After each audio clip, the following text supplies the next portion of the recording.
What was the year-on-year drop in Kisan credit card accounts of public sector banks during financial year 25? KCC cards అని చెప్పాను కదా, loans మీకు ఏదైనా రుణమాఫీ కానీ సబ్సిడీస్ కానీ అన్నీ ఈ లోన్ హోల్డర్స్కి మాత్రమే వస్తాయండి. సబ్సిడీస్ కానీ రుణమాఫీ కానీ ప్లస్ ఏదైనా గవర్నమెంట్ నుంచి వచ్చే గ్రాంట్స్ కానీ ఈ అకౌంట్స్కే వస్తాయి, కేసీసీ అకౌంట్స్, క్రెడిట్ కార్డ్ అకౌంట్స్కి. సో ఇది ఇయర్ పబ్లిక్ సెక్టర్ బ్యాంక్స్లో ఎంత డిక్లైన్ చూపిస్తుంది? 1.8% ఇయర్ డిక్లైన్ ఉందన్నమాట ఈ అకౌంట్స్లో. ఓకేనా. Despite fewer accounts, out standing loans rose to 41,300 crore అండి. లోన్ అకౌంట్స్ కదా ఇవన్నీ, 41,300 crores పెరిగిందనమాట. కేసీసీ స్కీమ్ ఎప్పుడు లాంచ్ అయింది? 1998లో లాంచ్ అయింది. To provide short term crop loans at 9% interest. 9% interest అనేది ఇంట్రెస్ట్ ప్రకారం ఇస్తారనమాట. ఫార్మర్ ఒకవేళ మంచి రీపేమెంట్ చేస్తే, ఎవ్రీ మంత్ రీపేమెంట్ చేస్తే 3% ఇన్సెంటివ్ అనేది గవర్నమెంట్ అనేది ప్రొవైడ్ చేస్తుంది. ఓకేనా. ఫైనాన్షియల్ ఇయర్ 2026లో కేసీసీ లోన్ లిమిట్ 3 lakhs నుంచి ఇప్పుడు 5 lakhs చేసిందండి. ఇంతకుముందు 3 lakhs ఉండే KCC loan, Kisan credit card account loan, ఇప్పుడు 5 lakhsకి ఎన్హాన్స్ అనేది చేసిందనమాట. ఓకేనా. నెక్స్ట్ కేసీసీ లాంచ్ ఎప్పుడైంది? 1998లో నాబార్డ్ ఎస్టాబ్లిష్ చేసింది. నాబార్డ్ ఎప్పుడు ఎస్టాబ్లిష్ అయింది? 1982లో. సో నాబార్డ్ కేసీసీని 1998లో ఎస్టాబ్లిష్ చేసింది. నాబార్డ్ హెడ్ క్వార్టర్ ఎక్కడ ఉంది? ముంబైలో. Objective of this is provide easy and affordable credit to farmers. ఓకేనా. దీని కేసీసీ ఆబ్జెక్టివ్ ఏంది? Provide easy and affordable credit to farmers అనమాట. ఓకేనా. Next, which public sector bank registered the maximum number of customer complaints during financial year 25? ఈ ఇయర్లో maximum number of complaints, customer complaints A public sector bank వచ్చినాయండి? SBI పైన customer complaints అనేది maximum వచ్చినాయి ఈ ఇయర్లో. యాక్సిస్ బ్యాంక్ పైన, private సెక్టార్లో యాక్సిస్ బ్యాంక్ పైన వచ్చినాయి అనమాట. ఓకేనా, గుర్తుపెట్టుకోండి. ఎస్బీఐ పైన పబ్లిక్ సెక్టర్ బ్యాంక్స్లో ఎక్కువ వచ్చినాయి, యాక్సిస్ బ్యాంక్ ప్రైవేట్ సెక్టార్లో ఎక్కువ వచ్చినాయి వాళ్ళకి కంప్లైంట్స్ అనేది. Next, SBI head quarter Mumbai, 1955లో ఎస్టాబ్లిష్ అయింది. యాక్సిస్ బ్యాంక్ హెడ్ క్వార్టర్ కూడా ముంబై, 1993లో ఎస్టాబ్లిష్ అయింది. ఆర్బీఐ ఓంబుడ్స్మెన్ స్కీమ్ ఎప్పుడు లాంచ్ అయిందని? ఇంటిగ్రేటెడ్ ఓంబుడ్స్మెన్ స్కీమ్ 2021లో లాంచ్ అయింది అనమాట. Next question, which bank rolled out a dedicated personal loan scheme for Agniveers on the occasion of India's 79th independence day? India's 79th independence day occasion పైన SBI bank అనేది, state bank of India ఏం చేసింది? అగ్నివీర్స్ ఎవరైతే ఉంటారో, నార్మల్గా వీళ్ళు army వాళ్ళండి, రీసెంట్గా అగ్నివీర్ స్కీమ్ లాంచ్ చేసింది కదా, సమ్ 4 years వరకు వాళ్ళు ఆర్మీలో పనిచేసి దాని తర్వాత వాలంటరీ రిటైర్మెంట్ తీసుకొని వచ్చేస్తారనమాట. ఓన్లీ సర్వీస్ మాత్రం 4 years ఉంటుంది వాళ్ళకి. సో అటువంటి అగ్నివీర్స్కి ఎస్బీఐ ఏం చేసింది? పర్సనల్ లోన్స్ ప్రొవైడ్ చేస్తుంది అనమాట. Dedicated personal loans for Agniveers. ఓకేనా. ఎంత ప్రొవైడ్ చేస్తుంది? 4 lakhs వరకు, అప్ టు 4 lakhs వరకు. ఎవరైతే అగ్నివీర్స్, ఎవరైతే ఆర్మీ పర్సన్స్ ఉంటారో, ఎస్బీఐ అకౌంట్ హోల్డర్స్ అయితే, ఆ ఎస్బీఐలో శాలరీ అకౌంట్ ఉంటే అప్పుడు వాళ్ళకి 4 lakhs వరకు లోన్ అనేది ఇస్తుంది అనమాట. వితౌట్ ఎనీ కొలేటరల్, అంటే ఏ తాకట్టు పెట్టకుండా, ఏది ఇల్లు కానీ వేరే ల్యాండ్స్ కానీ తాకట్టు పెట్టుకోకుండా, విత్ నో కొలేటరల్ వాళ్ళకి లోన్స్ అనేది ప్రొవైడ్ చేస్తుంది. 0 ప్రాసెసింగ్ ఫీ కూడా ఉంటుంది అనమాట. ఇంట్రెస్ట్ రేట్ కూడా 10.50% ఉంది వాళ్ళ ఇంట్రెస్ట్ రేట్. ఓకేనా. నెక్స్ట్, ఈ హెడ్ క్వార్టర్ చూసుకోండి. అగ్నివీర్ స్కీమ్ ఎప్పుడు లాంచ్ అయిందండి? 2022లో లాంచ్ అయింది. ఓకేనా. Next, from which date must banks and UPI apps discontinue P2P collect request as per NPCI's anti fraud directive? As per NPCI's anti fraud directive banks అయినా UPI apps అయినా ఇప్పటి నుంచి P2P collect request అనేది చేయొద్దు, discontinue చేయాలని. అంటే ఏంది దీని మీనింగ్? ఏంటంటే కలెక్ట్ రిక్వెస్ట్ది, ఫర్ ఎగ్జాంపుల్ నేనే ఉన్నా అనుకోండి, ఇక్కడ మీరు ఇక్కడ ఉన్నారు, నేనేం చేస్తా? నా యూపీఐ యాప్ ఫోన్పే ఓపెన్ చేసి మీ నంబర్ కొట్టి పే రిక్వెస్ట్ నేను పంపిస్తా. నాకు 2000 కావాలని రిక్వెస్ట్ పంపిస్తా. సడన్గా వీడికి రిక్వెస్ట్ పోతుంది, అంటే మీకు రిక్వెస్ట్ పోతుంది. మీరేం చేస్తారు? తెలియకుండా డైరెక్ట్ దాన్ని ఎంటర్ చేసేస్తే, ఒకవేళ పిన్ లేకపోతే, మీ పేమెంట్ ప్లాట్ఫామ్కి పిన్ లేకపోతే అప్పుడు ఏమవుతుంది? డైరెక్ట్గా మీరు ఎంటర్ కొట్టంగానే 2000 మీ నుంచి డెబిట్ అయ్యి నా దాంట్లోకి వచ్చేస్తుంది అనమాట. ఓకేనా. అట్లాంటివి కాకుండా anti fraud directives NPCI launch చేసింది. ఎప్పటి నుంచి డిస్కంటిన్యూ చేయాలి P2P ట్రాన్సాక్షన్స్? October 1st, 2025 నుంచి. ఆల్రెడీ స్టార్ట్ అయిపోయింది, డిసెంబర్ కదా, October 1st నుంచి స్టార్ట్ అయిపోయింది అనమాట. ఓకేనా, ఇది జూన్ నుంచి నవంబర్ దాకా నేను తీసుకున్న కరెంట్ అఫైర్స్. సో ఇట్లా మంత్ వైజ్ వస్తున్నాం అనమాట. సో ఆల్రెడీ స్టార్ట్ అయిపోయింది. ఓకేనా, ఇంతకుముందు లిమిట్స్ ఎంత ఉండే, ఇది కరెంట్ లిమిట్స్ కాదు, ఆల్రెడీ స్టార్ట్ అయిపోయింది కాబట్టి 2000 పర్ రిక్వెస్ట్ ఉండే ఇంతకుముందు. 50 సక్సెస్ఫుల్ P2P క్రెడిట్స్ అనేది చేసుకుంటుండే పర్ డే. ఇప్పుడు అది మొత్తానికి లేదనమాట ఇప్పటి నుంచి. UPI ఎప్పుడు లాంచ్ అయింది? 2016లో లాంచ్ అయింది. NPCI 2008లో లాంచ్ అయింది. NPCI హెడ్ క్వార్టర్ ముంబైలో ఉంది. Next question, which bank has been selected to handle online payments for India's first, ఇటువంటి చాలా important, India's first barrierless toll collection system. ఇంతకుముందు మన టోల్ ప్లాజాస్ దగ్గర మనం వెయిట్ చేసి పెద్ద పెద్ద లైన్స్ ఉంటుండే కదా, ఒకరి తర్వాత ఒకరి వెనకాల ఒకరు, వీళ్ళ అయిన తర్వాత వీళ్ళు పోవాలా, వీళ్ళ అయిన తర్వాత వీళ్ళు పోవాలా. ఇప్పుడు ఇటువంటి ఏం టోల్ దగ్గర ఆగే అవసరం లేదండి, మొత్తం ఫ్రీ ఉంటుంది ఇట్లా. అంటే ఇక్కడ మనుషులు ఎవరు ఉండరు, టోల్ కూడా ఆగాల్సిన అవసరం లేదు. ఫాస్ట్గా ఇట్లా రప్ప వెళ్ళిపోవాలా, ఒకళ్ళు వెనకాల ఒకళ్ళు వెళ్ళిపోవాలా. అక్కడ ఇప్పటి నుంచి ఏం పెడుతుంది ICICI బ్యాంక్ అంటే కొత్తగా స్టార్ట్ చేసింది. దేంతో స్టార్ట్ చేసింది? RFID స్కానర్స్ అంట. RFID scanners plus AI based ANPR cameras. ఈ కెమెరాస్తోని, ఈ స్కానర్తోని ఎంత ఫాస్ట్గా పోయినా కూడా మీ నంబర్ ప్లేట్లో ఉన్న నంబర్, ఇప్పుడు మీ కార్ అయినా బైక్లో అయ్యేది కదా, మీరు ఏ వెహికల్ అయినా మీరు వెళ్తే మీ నంబర్ ప్లేట్లో అయినా ఉన్న వెహికల్ నెంబర్ అది ట్రేస్ అవుట్ చేసి డైరెక్ట్గా మీ టోల్ అమౌంట్ అనేది కట్ చేసుకుంటుంది అనమాట ఇప్పటి నుంచి. ఓకేనా, ఫస్ట్ ఎక్కడ స్టార్ట్ అయింది? అది గుజరాత్లో చోర్యాసి టోల్ ప్లాజా దగ్గర స్టార్ట్ అయింది. ఇది ఎవరి ఇనిషియేటివ్ అండి? NHAI, national highways authority of India వాళ్ళ ఇనిషియేటివ్ అనమాట. ఇప్పుడు పేమెంట్స్ అన్నీ ఎవరు హ్యాండిల్ చేస్తారని ఒప్పుకున్నారు? ICICI బ్యాంక్ హ్యాండిల్ చేస్తుంది అనమాట అటువంటి పేమెంట్స్ అన్నీ. ఓకేనా, first India's first barrierless toll collection system. ఎక్కడ ఆగాల్సిన అవసరం లేదు, ఒకరి తర్వాత ఒకరు ఫాస్ట్గా వెళ్ళిపోవచ్చు అనమాట. Next, ICICI bank head quarter ఇక్కడ ముంబైలో ఉంది, 1994లో established. National highway authority of India headquarter కూడా ఇది న్యూఢిల్లీలో ఉంది. ఎస్టాబ్లిష్ ఎప్పుడైందని 1988లో ఎస్టాబ్లిష్ అయింది. National highways authority of India 1988లో. Next question,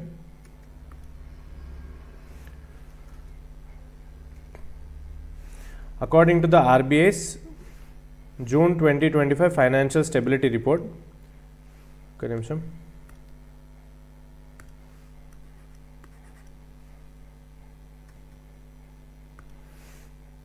according to the RBI's June 2025 financial stability report, what was India's GNPA, gross NPA? NPA అంటే non performing assets. నేను చెప్పాను కదా ఇంతకుముందు క్వశ్చన్స్లో, నాన్ పర్ఫార్మింగ్ అసెట్స్ అనమాట. గ్రాస్ NPA ఎంత ఉంది at the end of March 2025? 2.3% అండి, గుర్తుపెట్టుకోండి. As per the RBI's financial stability report, what is the India's GNPA ratio? 2.3%. Important, ఇది చాలా గుర్తుపెట్టుకోవాల్సింది. ఇండియాస్ GNPA డ్రాప్ టు 2.3, ఇది లోయెస్ట్ ఇన్ ద డికేడ్ అండి. 10 ఇయర్స్లో India's GNPA rate for the first time lowest ఉందన్నమాట. ఎంత ఉంది? 2.3%. ఓకేనా, ఇన్సాల్వెన్సీ అండ్ బ్యాంక్రప్సీ, ఒక నిమిషం, IBBA అంటే, ఈ IBBA అంటే insolvency and bankruptcy board of India, IBBA full form ఇది. ఎప్పుడు ఎస్టాబ్లిష్ అయింది? 2016లో న్యూఢిల్లీలో ఎస్టాబ్లిష్ అయింది. IBC launch ఎప్పుడైంది? 2016లో అండి. ఇక్కడ ఉంది కదా IBBA full form, insolvency and bankruptcy board of India. IBC launch అయింది 2016లో. నెక్స్ట్ క్వశ్చన్ అండి, in the financial year 24-25, which state received the highest NABARD disbursement among cooperative banks? NABARD నుంచి funds, grants వస్తాయి కదా, లోన్స్ కూడా వస్తాయి కదా. Highest ఎవరికి వెళ్ళిందంటే ఏ స్టేట్కి వెళ్ళింది? మధ్యప్రదేశ్ కోఆపరేటివ్ బ్యాంక్స్కి. మధ్యప్రదేశ్లో ఉన్న కోఆపరేటివ్ బ్యాంక్స్కి నాబార్డ్ నుంచి హైయెస్ట్ డిస్బర్స్మెంట్ అనేది జరిగిందనమాట. ఎప్పుడు? 24-25లో. ఓకేనా, NABARD plus NCDC, national cooperative development corporation ఉంది కదా, NCDC. infused 42,000 plus crores into the cooperative banks in the financial year 24-25. దాంట్లో మధ్యప్రదేశ్లోనే 4,430 crores అనేది టాప్ డిస్బర్స్మెంట్స్ అనేది నాబార్డ్ అనేది చేసిందనమాట. నెక్స్ట్ హైయెస్ట్ ఒడిశాలో. ఓకేనా. నాబార్డ్ హెడ్ క్వార్టర్ చూసుకోండి మీరు. ఎన్సిడిసి హెడ్ క్వార్టర్ న్యూఢిల్లీలో 1963లో ఎస్టాబ్లిష్ అయింది. కోర్ బ్యాంకింగ్ సొల్యూషన్, సిబిఎస్ అంటే కంప్యూటరైజేషన్ అండి. సిబిఎస్ అంటే కంప్యూటరైజేషన్. బ్యాంక్స్ ఇంతకుముందు లెడ్జర్స్ బుక్స్లో ఉండే, దాని తర్వాత సాఫ్ట్వేర్స్ విత్ కంప్యూటర్స్ వాళ్ళు ట్రాన్సాక్షన్స్ చేస్తున్నారు కాబట్టి దాన్ని ఏమంటారు, ఆ సాఫ్ట్వేర్ని కోర్ బ్యాంకింగ్ సొల్యూషన్స్ అంటారు. Centralised banking network used by cooperative banks. CBS cooperative banks అన్నీ ఈ సిబిఎస్లో నడుస్తాయి అన్నమాట. ఓకేనా. Next, which organization has launched a dedicated framework to onboard cooperative banks for Aadhaar based authentication services across India? ఈ organisation start చేసిన dedicated framework to onboard cooperative banks అంటే for Aadhaar based authentication, UIDAI అండి. Unique identification authority of India. Unique identification authority of India ఏం చేసింది, cooperative బ్యాంక్స్లో Aadhaar based authentication services అనేది Aadhaar based ఇస్తుందన్నమాట. ఓకేనా. ఏ organisation launch చేసింది, అది యుఐడిఏ. ఇది ఎందుకు స్టార్ట్ చేసిందంటే to commemorate the international year of cooperatives. ఈ 2025 ఇయర్ అనేది ఇంటర్నేషనల్ ఇయర్ ఆఫ్ కోఆపరేటివ్స్ అండి, గుర్తుపెట్టుకోండి, చాలా important. International year of cooperatives ఏ ఇయర్, ఈ ఇయర్ 2025. ఓకేనా. Framework created in consultation with ministry of cooperation, NABARD, NPCI and cooperative banks. ఇవందరి కన్సల్టేషన్లో ఈ ఆధార్ బేస్డ్ అథెంటికేషన్ సర్వీస్ అనేది స్టార్ట్ అయినాయి అనమాట. Covers 34 state cooperative banks and 352 DCCBs across India. ఇండియాలో ఉన్న 34 state cooperative banks plus 352 DCCBs. కొన్నిట్లో 338 డిసిసిబిస్ అని ఉంటాయండి. ఇది ఉంటే ఇది మార్క్ చేయండి ఆన్సర్, ఇది ఉంటే ఇది మార్క్ చేయండి. ఓకేనా. యాజ్ పర్ నాబార్డ్ ఆ వెబ్సైట్లో 338 ఉంది, యాజ్ పర్ కరెంట్ అఫైర్స్ 352 ఉంది. Maybe 352 maybe the correct answer, ఎందుకంటే కరెంట్ అఫైర్స్లో వచ్చింది కాబట్టి. ఏది ఉంటే అది మార్క్ చేయండి. 338 ఉంటే 338, 352 ఉంటే 352. ఓకేనా. It helps cooperative banks offer faster, secure, Aadhaar enabled onboarding to customer. UIDAI head quarter ఎక్కడ ఉందండి, న్యూఢిల్లీలో ఉంది. ఎస్టాబ్లిష్ ఎప్పుడైంది, 2009లో. నాబార్డ్ 1982లో ఎస్టాబ్లిష్ అయింది, ముంబైలో హెడ్ క్వార్టర్ ఉంది. ఎన్పిసిఐ 2008లో ఎస్టాబ్లిష్ అయింది, ముంబైలో హెడ్ క్వార్టర్. ఓకేనా. నెక్స్ట్ అండి, how much money is NABFID planning to mobilise from international markets in financial year 26? ఈ ఫైనాన్షియల్ ఇయర్లో నాప్ఫిడ్ అనే ఆర్గనైజేషన్ ఎంత ఇంటర్నేషనల్ మార్కెట్ నుంచి మొబిలైజ్ చేద్దామని అనుకుంటుందండి, $1 billion. $1 billion through external commercial borrowings or bonds issue చేసి $1 బిలియన్ అనేది నాప్ఫిడ్ అనే ఆర్గనైజేషన్ ప్లాన్ చేస్తుంది ఇంటర్నేషనల్ మార్కెట్ నుంచి మొబిలైజ్ చేద్దామని. నాప్ఫిడ్ ఫుల్ ఫామ్ ఏంటండి, national bank for financing infrastructure and development. National bank for financing infrastructure and development. ఇది ఏం చేస్తుంది, ఇన్ఫ్రాస్ట్రక్చర్ ఇంకా డెవలప్మెంట్ ప్రాజెక్ట్స్ ఏదైతే చేస్తారో వాళ్ళకి ఫండింగ్ అనేది ఇస్తుంది, వాళ్ళకి లోన్స్ అనేది ఇస్తుంది అనమాట. ఓకేనా. చెప్పినా కదా, ECBs external commercial borrowings and bond issuance through money will be raised అనమాట. ఎవరు చెప్పారు ఇది, నాప్ఫిడ్ ఎండి రాజ్ కిరణ్ రాయ్ గారు చెప్పారనమాట. ఇట్లా $1 billion through external commercial borrowings and bond issuance మేము మొబిలైజ్ చేస్తున్నాం ఇంటర్నేషనల్ మార్కెట్స్ నుంచి అని చెప్పారు. నాప్ఫిడ్ ఎప్పుడు క్రియేట్ అయిందని 2021లో ఎస్టాబ్లిష్ అయింది as India's development finance institution. India's development DFI అంటే డెవలప్మెంట్ ఫైనాన్స్ ఇన్స్టిట్యూషన్గా నాప్ఫిడ్ అనేది క్రియేట్ అయిందనమాట, ఎస్టాబ్లిష్ చేశారు. ఎప్పుడు, 2021లో. Next, as per RBI's June 2025 bulletin, which global south nation attracted the highest greenfield investments in digital economy? Digital ఎకానమీలో highest greenfield investments ఏ కంట్రీకి వచ్చినాయండి, గ్లోబల్ సౌత్ కంట్రీ మన ఇండియానే. ఓకేనా. మొత్తం వరల్డ్లో గ్రీన్ఫీల్డ్ ఇన్వెస్ట్మెంట్స్ ఇన్ డిజిటల్ ఎకానమీకి ఎవరికి హైయెస్ట్ వచ్చినాయి? ఇండియాకి. ఓకేనా, ఎంత వచ్చినాయండి? $114 బిలియన్ వచ్చినాయి అనమాట between 2020 to 2024 across digital sectors గుర్తుపెట్టుకోండి. దీంతో India ranked 16th in FDI. World వైడ్లో ఇండియా ర్యాంక్ ఎంత అండి? ఫారిన్ డైరెక్ట్ ఇన్వెస్ట్మెంట్స్లో 16th ర్యాంక్ వచ్చిందనమాట మొత్తం వరల్డ్లో. ఓకేనా, ఫస్ట్ మన టాప్ FDI ఎవరు? USA అండి. అమెరికా వాళ్ళు ఫారిన్ డైరెక్ట్ ఇన్వెస్ట్మెంట్స్ ఎక్కువ చేస్తారు ఇండియాలో. ఓకేనా, ఫస్ట్ ర్యాంక్ USA వాళ్ళే చేస్తారనమాట. 16th rank in the world మొత్తం FDI రిసిపియంట్, లార్జెస్ట్ FDI రిసిపియంట్గా 16th ర్యాంక్ ఉందన్నమాట ఇండియాకి. Headquarter of RBI Mumbai, establish 1935. FDI regulator ఎవరండి? Department for promotion of industry and internal trade. ఈ department FDI foreign direct investments ఉంటాయి కదా, దాని regulator అనమాట. ఓకేనా, నెక్స్ట్ అండి. According to the Finance Ministry, what was the total net profit earned by public sector banks in the financial year 25? Financial year 25 అంటే last year అండి, 2024-25 అనమాట.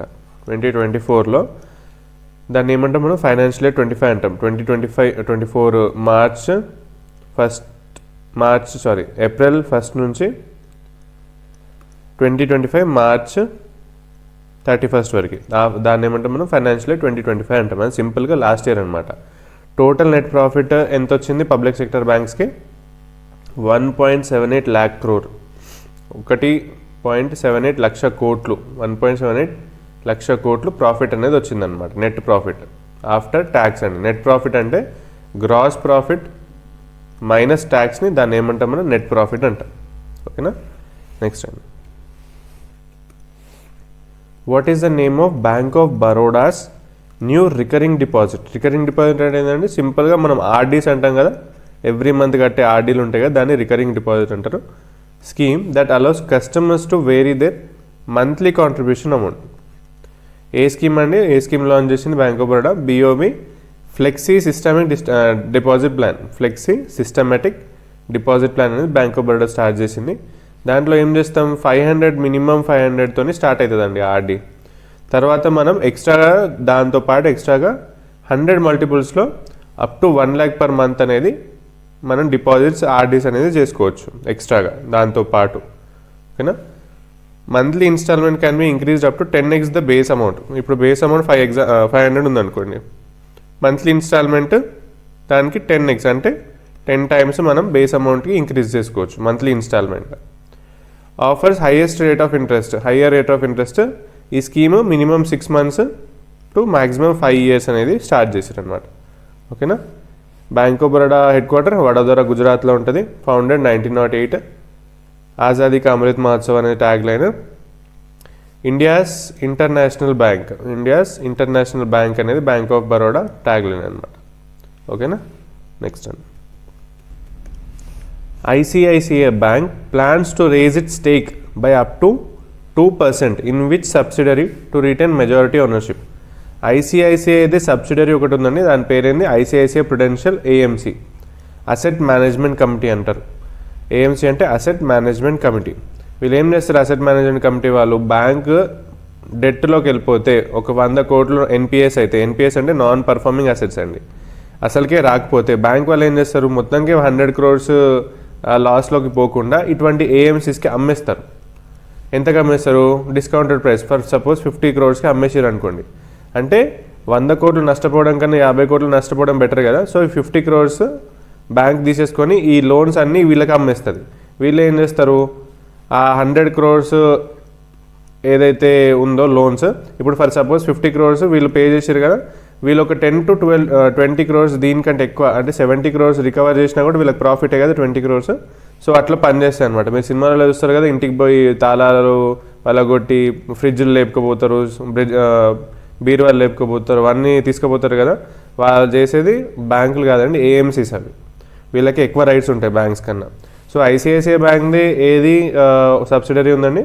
ICICI Prudential AMC అనమాట.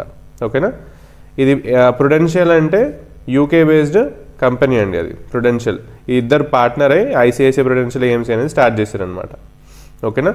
ఎందుకు అంటే 51% స్టేక్గా 2% పెరిగితే 51% అవుతుంది. అప్పుడు decision making powers majority control ICICI bank దగ్గరనే ఉంటుంది అనమాట. 49% ఎవరి దగ్గర ఉంటుంది? ప్రుడెన్షియల్ దగ్గర ఉంటుంది. ఐసిఐసిఐ బ్యాంక్ అయినా ఐసిఐసిఐ ప్రుడెన్షియల్ ఏఎంసీ అయినా హెడ్ క్వార్టర్ ఎక్కడ ఉంది? ముంబైలో ఉంది. ఇది 1994లో స్టార్ట్ అయింది ఐసిఐసిఐ బ్యాంక్. ఆ స్టార్ట్ అయిన 4 ఇయర్స్కే 1998లో ఈ ఐసిఐసిఐ ప్రుడెన్షియల్ ఏఎంసీ స్టార్ట్ అయిందనమాట. ఓకేనా. నెక్స్ట్ అండి,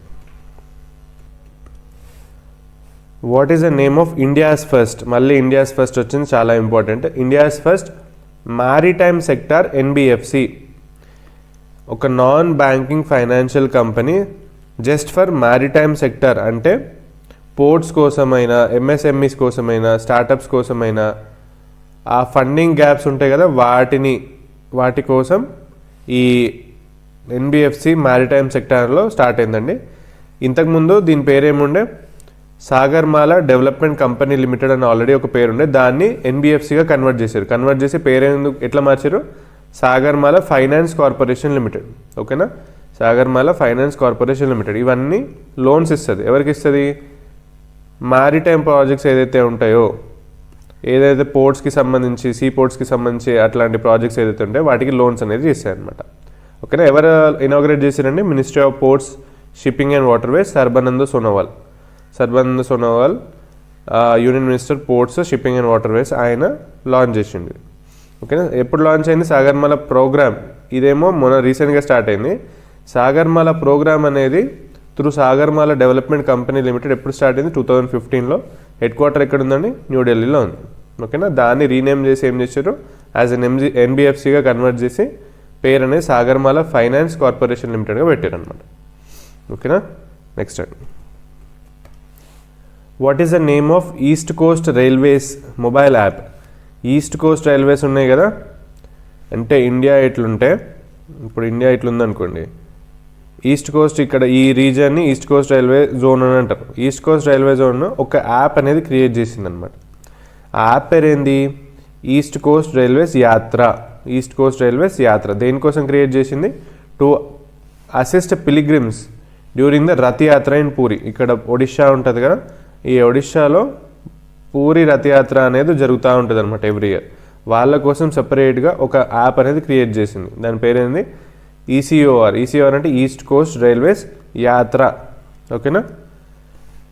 ఈస్ట్ కోస్ట్ రైల్వేస్ అనేది లాంచ్ చేసింది.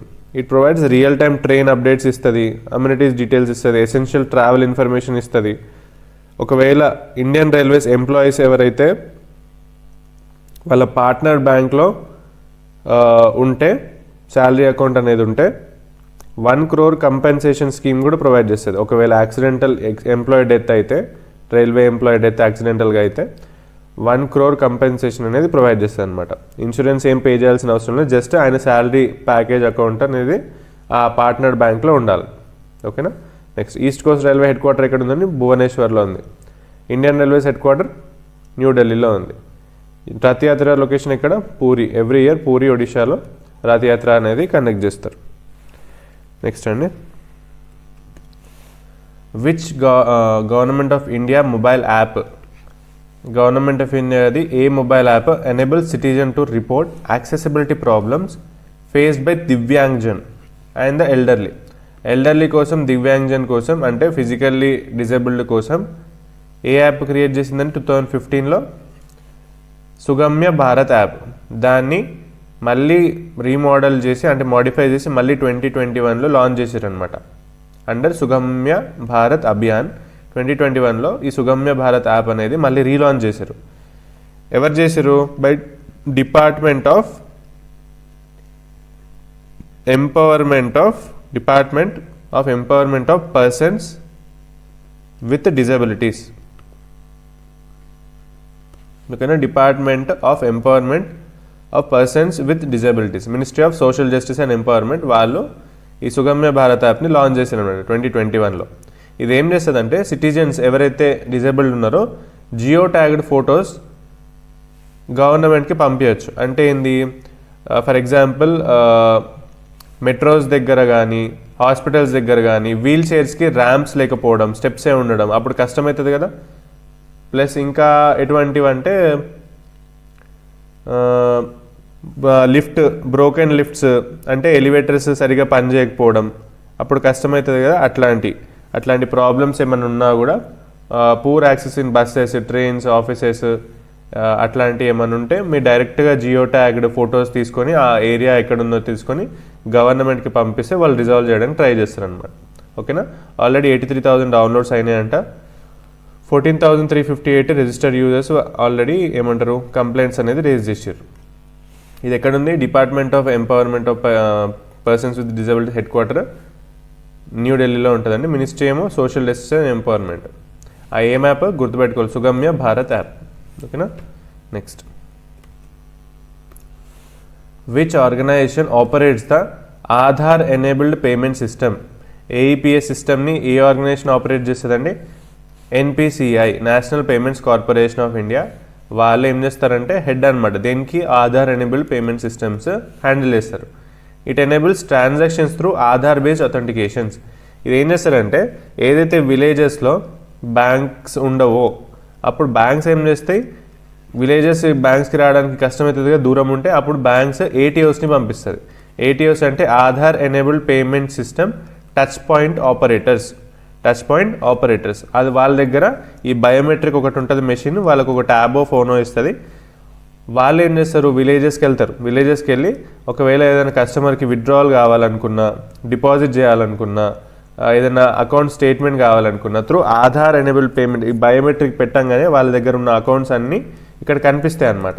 సో వాళ్ళు ఏ డిసిసి, ఇప్పుడు ఫర్ ఎగ్జాంపుల్ ఎస్బీఐలో ఉందనుకోండి అకౌంట్, ఆ SBI account through Aadhaar based ఓటీపీతోని వాళ్ళు వితౌట్ బ్యాంక్ వెళ్ళాల్సిన అవసరం లేకుండా, ఏటీఎం కార్డు పెట్టాల్సిన అవసరం లేకుండా, జస్ట్ బయోమెట్రిక్తోనే అంటే ఓటీపీతోని ప్లస్ ఫింగర్ ప్రింట్ స్కాన్తోని వాళ్ళు విత్డ్రావల్స్ కానీ డిపాజిట్స్ కానీ చేసుకోవచ్చు. ఓకేనా. అది వీళ్ళ పని. ఎవరు చూసుకుంటారు? అది national payments corporation of India వాళ్ళు. ఇదేమంటుందంటే banks must update ATOs KYC periodically.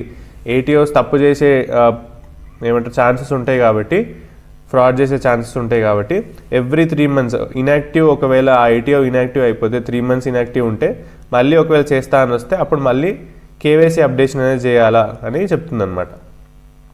ఎప్పుడు పీరియాడికల్గా అప్డేట్ చేస్తూనే ఉండాలా. ఒకవేళ ఇన్యాక్టివ్ ఉండి 3 months ఇన్యాక్టివ్ ఉంటే పక్కాగా అప్పుడు కేవైసీ అనేది తీసుకోవాలని చెప్తుంది. ఓకేనా. హెడ్ క్వార్టర్ ఎక్కడ ఉందండి? ఎన్పిసిఐది 2008లో, హెడ్ క్వార్టర్ ఏమో ముంబైలో ఉంది. 2008లో ఎస్టాబ్లిష్ అయింది. ఏఈపిఎస్ ఎప్పుడు లాంచ్ అయింది? ఆధార్ ఎనేబుల్డ్ పేమెంట్ సిస్టమ్ ఎప్పుడు లాంచ్ అయింది? 2010లో లాంచ్ అయింది. ఈ కొత్త నార్మ్స్ అనేది, కొత్త రూల్స్ అనేది January 1st, 2026 నుంచి అప్లికేబుల్ ఉంటాయి అన్నమాట. ఓకేనా. Next, what is the name of CBI's major crackdown operation targeting mule bank accounts used in cyber fraud and digital arrest scams? ఇదేంటంటే మ్యూల్ బ్యాంక్ అకౌంట్స్ అంటే ఏంది? ఫస్ట్ థింగ్, ఇది ఒక నార్మల్ అకౌంటే అండి, కానీ if it is use for illegal money transfers. Illegal money అంటే దేనికోసం అండి? టెర్రర్ ఫైనాన్సింగ్ అయినా, మనీ లాండరింగ్ అయినా, అట్లాంటి వాటికి యూజ్ చేస్తే అకౌంట్ని దాన్ని ఏమంటాం మనం? మ్యూల్ బ్యాంక్ అకౌంట్స్ అని అంటాం. ఒకవేళ మీరే అయితే ఒక ఫ్రాడ్స్టర్, దాన్ని ఏమంటాం మనం? మీరు ఉండరు చెప్తున్నా, మనీ మ్యూల్ అని అంటారు. మిమ్మల్ని అప్పుడు ఏమంటారు? Money mule. ఆ అకౌంట్ని మ్యూల్ అకౌంట్ అంటారు, మిమ్మల్ని ఏమంటారు? మనీ మ్యూల్ అని అంటారు. ఓకేనా. మీకు తెలిసి కానీ తెలియక కానీ జరగచ్చు, మీకు తెలియకపోయినా జరగచ్చు. ఇప్పుడు ఫర్ ఎగ్జాంపుల్ ఎట్లా ఉంటాయంటే, మీ ఫ్రెండే ఒక ఫ్రాడ్స్టర్ ఉన్నారనుకోండి, ఆయన ఏం చేస్తాడు? అరే నీ అకౌంట్కి ఒక 10 లక్షలు వేస్తా, నాది లిమిట్ అయిపోయింది, నువ్వు ఈ అకౌంట్కి, నేను చెప్పిన అకౌంట్కి ఆ 10 లక్షలు ట్రాన్స్ఫర్ చేయని అంటాడు. ఆ ఫ్రాడ్లెంట్ ట్రాన్సాక్షన్ ఈయన ఇరకకుండా మిమ్మల్ని ఇరికిస్తాడు. మీకు తెలియకనే మీరు అప్పుడు ఏమవుతారు? మనీ మ్యూల్ అయిపోతారు. అంటే మీ మ్యూల్ అకౌంట్ అనేది ఇప్పుడు ఇల్లీగల్ మనీ మీ దాంట్లో నుంచి పోతుంది కదా, మీరు ఇస్తారు, డిజిటల్ అరెస్ట్ మీరు అవుతారు, మీ అకౌంట్ బ్లాక్స్ అయితే పోలీసులు వస్తారు. అట్లాంటి పనులు చేయకండి. ఎవరన్నా మీ ఫ్రెండ్ అయినా సరే ఇన్ని లక్షలు పోతున్నాయి అంటే ఏదో ఒక డౌట్ రావాలా మీకు. సో అట్లాంటివి చేయకండి. ఓకేనా. చాలా డేంజర్ అండి. సిబిఐ ఆ ఆపరేషన్ ఏం పేరు పెట్టింది? ఆపరేషన్ చక్ర వి. ఆపరేషన్ చక్ర వి అనేది సిబిఐ అట్లా పెట్టిందనమాట మ్యూల్ అకౌంట్స్ కోసం. About 8.5 lakh mule accounts detected 8.5 mule accounts detect అయినాయంట for money laundering, extorted money laundering కింద డిటెక్ట్ అయినాయి. ఇది ఆర్బీఐ అనేది మ్యూల్ హంటర్ .ai ఒక artificial intelligence machine learning system అనేది డెవలప్ చేసింది. ఓకేనా, ఎవరు డెవలప్ చేశారో ఆర్బీఐలో ఆర్బీఐ ఇన్నోవేషన్ హబ్ వాళ్ళు డెవలప్ చేసి సిబిఐకి ఇచ్చారనమాట. సో వాళ్ళు దాని త్రూ ఈ మ్యూల్ అకౌంట్స్ని ట్రేస్ అవుట్ చేస్తున్నారు. సిబిఐ హెడ్ క్వార్టర్ ఎక్కడ ఉందండి? న్యూఢిల్లీలో ఉంది. ఎస్టాబ్లిష్ 1963లో ఎస్టాబ్లిష్ అయింది. హెడ్ క్వార్టర్ న్యూఢిల్లీలో ఉంది. ఆర్బీఐ గురించి అందరికి తెలుసు కదా, ఇది చూసుకోవచ్చు. ఆర్బీఐ ఇన్నోవేషన్ హబ్ బెంగళూరులో ఉందండి హెడ్ క్వార్టర్. 2020 స్టార్ట్ అయింది, ఇయర్ 2020లో బెంగళూరులో RBI innovation hub head quarter అనేది ఉంది. Next question, what GNPA levels are scheduled commercial banks expected to reach by March 2027 under RBI's baseline projections? ఈ RBI baseline projections ఎవరు publish చేస్తారండి? అంటే ఇది ఫైనాన్షియల్ స్టెబిలిటీ రిపోర్ట్ ఆర్బీఐ వాళ్ళు publish చేస్తారు through financial stability report. ఇది RBI every year two times every year ఇది publish అనేది చేస్తుంది అనమాట. ఇందులో March 2025లో ఎంత ఉందండి గ్రాస్ ఎన్పిఏ? ఎన్పిఏ అంటే ఏంటి మీకు చాలాసార్లు చెప్పినా కదా, నాన్ పర్ఫార్మింగ్ అసెట్స్. అంటే ఎవరైనా లోన్ తీసుకొని పర్ఫామ్ చేయకపోతే ఆ అసెట్ ఏమవుతుంది, లోన్ ఏమవుతుంది, నాన్ పర్ఫార్మింగ్ అవుతుంది అనమాట. సో గ్రాస్ ఎన్పిఏ March 2025 ఎంత ఉంది? 2.3 ఉంది. అది పెరిగి ఎంత అవుతుందండి March 2027 2.5 అవుతుంది అని చెప్తున్నారు అనమాట. ఓకేనా, ఇక్కడ ఉంది చూడండి. GNPA of scheduled commercial banks may rise slightly from 2.3 in March 2025 to 2.5 in March 2027 under the baseline scenario. ఓకేనా, సిఆర్ఏఆర్ గురించి ఇది చాలా ఇంపార్టెంట్ అండి. ప్రతి ఒక్క బ్యాంక్కి 9% సిఆర్ఏఆర్ కంపల్సరీగా మెయింటైన్ చేయాలి. సిఆర్ఏఆర్ అంటే capital to risk weighted asset ratio. మీకు ఈ ఫుల్ ఫామ్ కానీ ఇది టర్మ్స్ కానీ అవసరం లేదు, జస్ట్ గుర్తుపెట్టుకోండి. ప్రతి ఒక్క బ్యాంక్ సిఆర్ఏఆర్ 9% ఆర్ 9% అబోవ్ మెయింటైన్ చేయాలి. అప్పుడే ఆ బ్యాంక్స్ అనేది స్ట్రాంగ్ ఉంటాయి అన్నమాట. ఇది 9% బిలో అయితే ఆర్బీఐ నిఘా ఉంటుంది, అప్పుడు పెనాల్టీస్ అనేది పడుతుంది బ్యాంక్స్ల పైన. ఇప్పుడు on an average scheduled commercial బ్యాంక్స్కి 17.2 ఉంది. అది may slightly go down to 17% అంట. బట్ 9% కన్నా ఎక్కువనే కదా, సో ఎఫెక్ట్ ఏం చూపించదండి. షెడ్యూల్ కమర్షియల్ బ్యాంక్స్ ఇంక్లూడ్ ఏమేమి షెడ్యూల్ కమర్షియల్ బ్యాంక్స్లో వస్తాయంటే పబ్లిక్ సెక్టార్ బ్యాంక్స్ వస్తాయి, ప్రైవేట్ బ్యాంక్స్ వస్తాయి, ఫారెన్ బ్యాంక్స్ వస్తాయి, రీజనల్ రూరల్ బ్యాంక్స్ వస్తాయి, స్మాల్ ఫైనాన్స్ బ్యాంక్స్ వస్తాయి, లోకల్ ఏరియా బ్యాంక్స్ అవన్నీ వస్తాయి. ప్లస్ ఈ ఆర్సీబీస్లో రూరల్ కోఆపరేటివ్ బ్యాంక్స్లో స్టేట్ కోఆపరేటివ్ బ్యాంక్స్ షెడ్యూల్ బ్యాంక్స్లోకి వస్తాయి. డీసీసీబీస్ రావండి, డీసీసీబీస్ షెడ్యూల్ బ్యాంక్స్ కావు. FSR is published by RBI twice yearly. నేను చెప్పిన కదా financial stability report twice publish చేస్తుంది ఆర్బీఐ. ఓకేనా, నెక్స్ట్ అండి. According to the RBI's June 2025 financial stability report, what was the India's house hold debt to GDP? Debt to GDP ratio ఎంత ఉందండి? As according to RBI's June report financial stability report 41.9% అనేది debt to GDP report అనేది debt to GDP ratio అనేది ఉందన్నమాట Indian house హోల్డ్స్ది. ఓకేనా, housing loan contributes 29% అండి. మన loans మొత్తంలో హౌసింగ్ లోన్ ఎంత? 100%లో 29% ఆఫ్ లోన్స్ హౌసింగ్ లోన్సే ఉంటాయి అన్నమాట. మిగతా లోన్ డెట్ అంటే లోన్ అండి.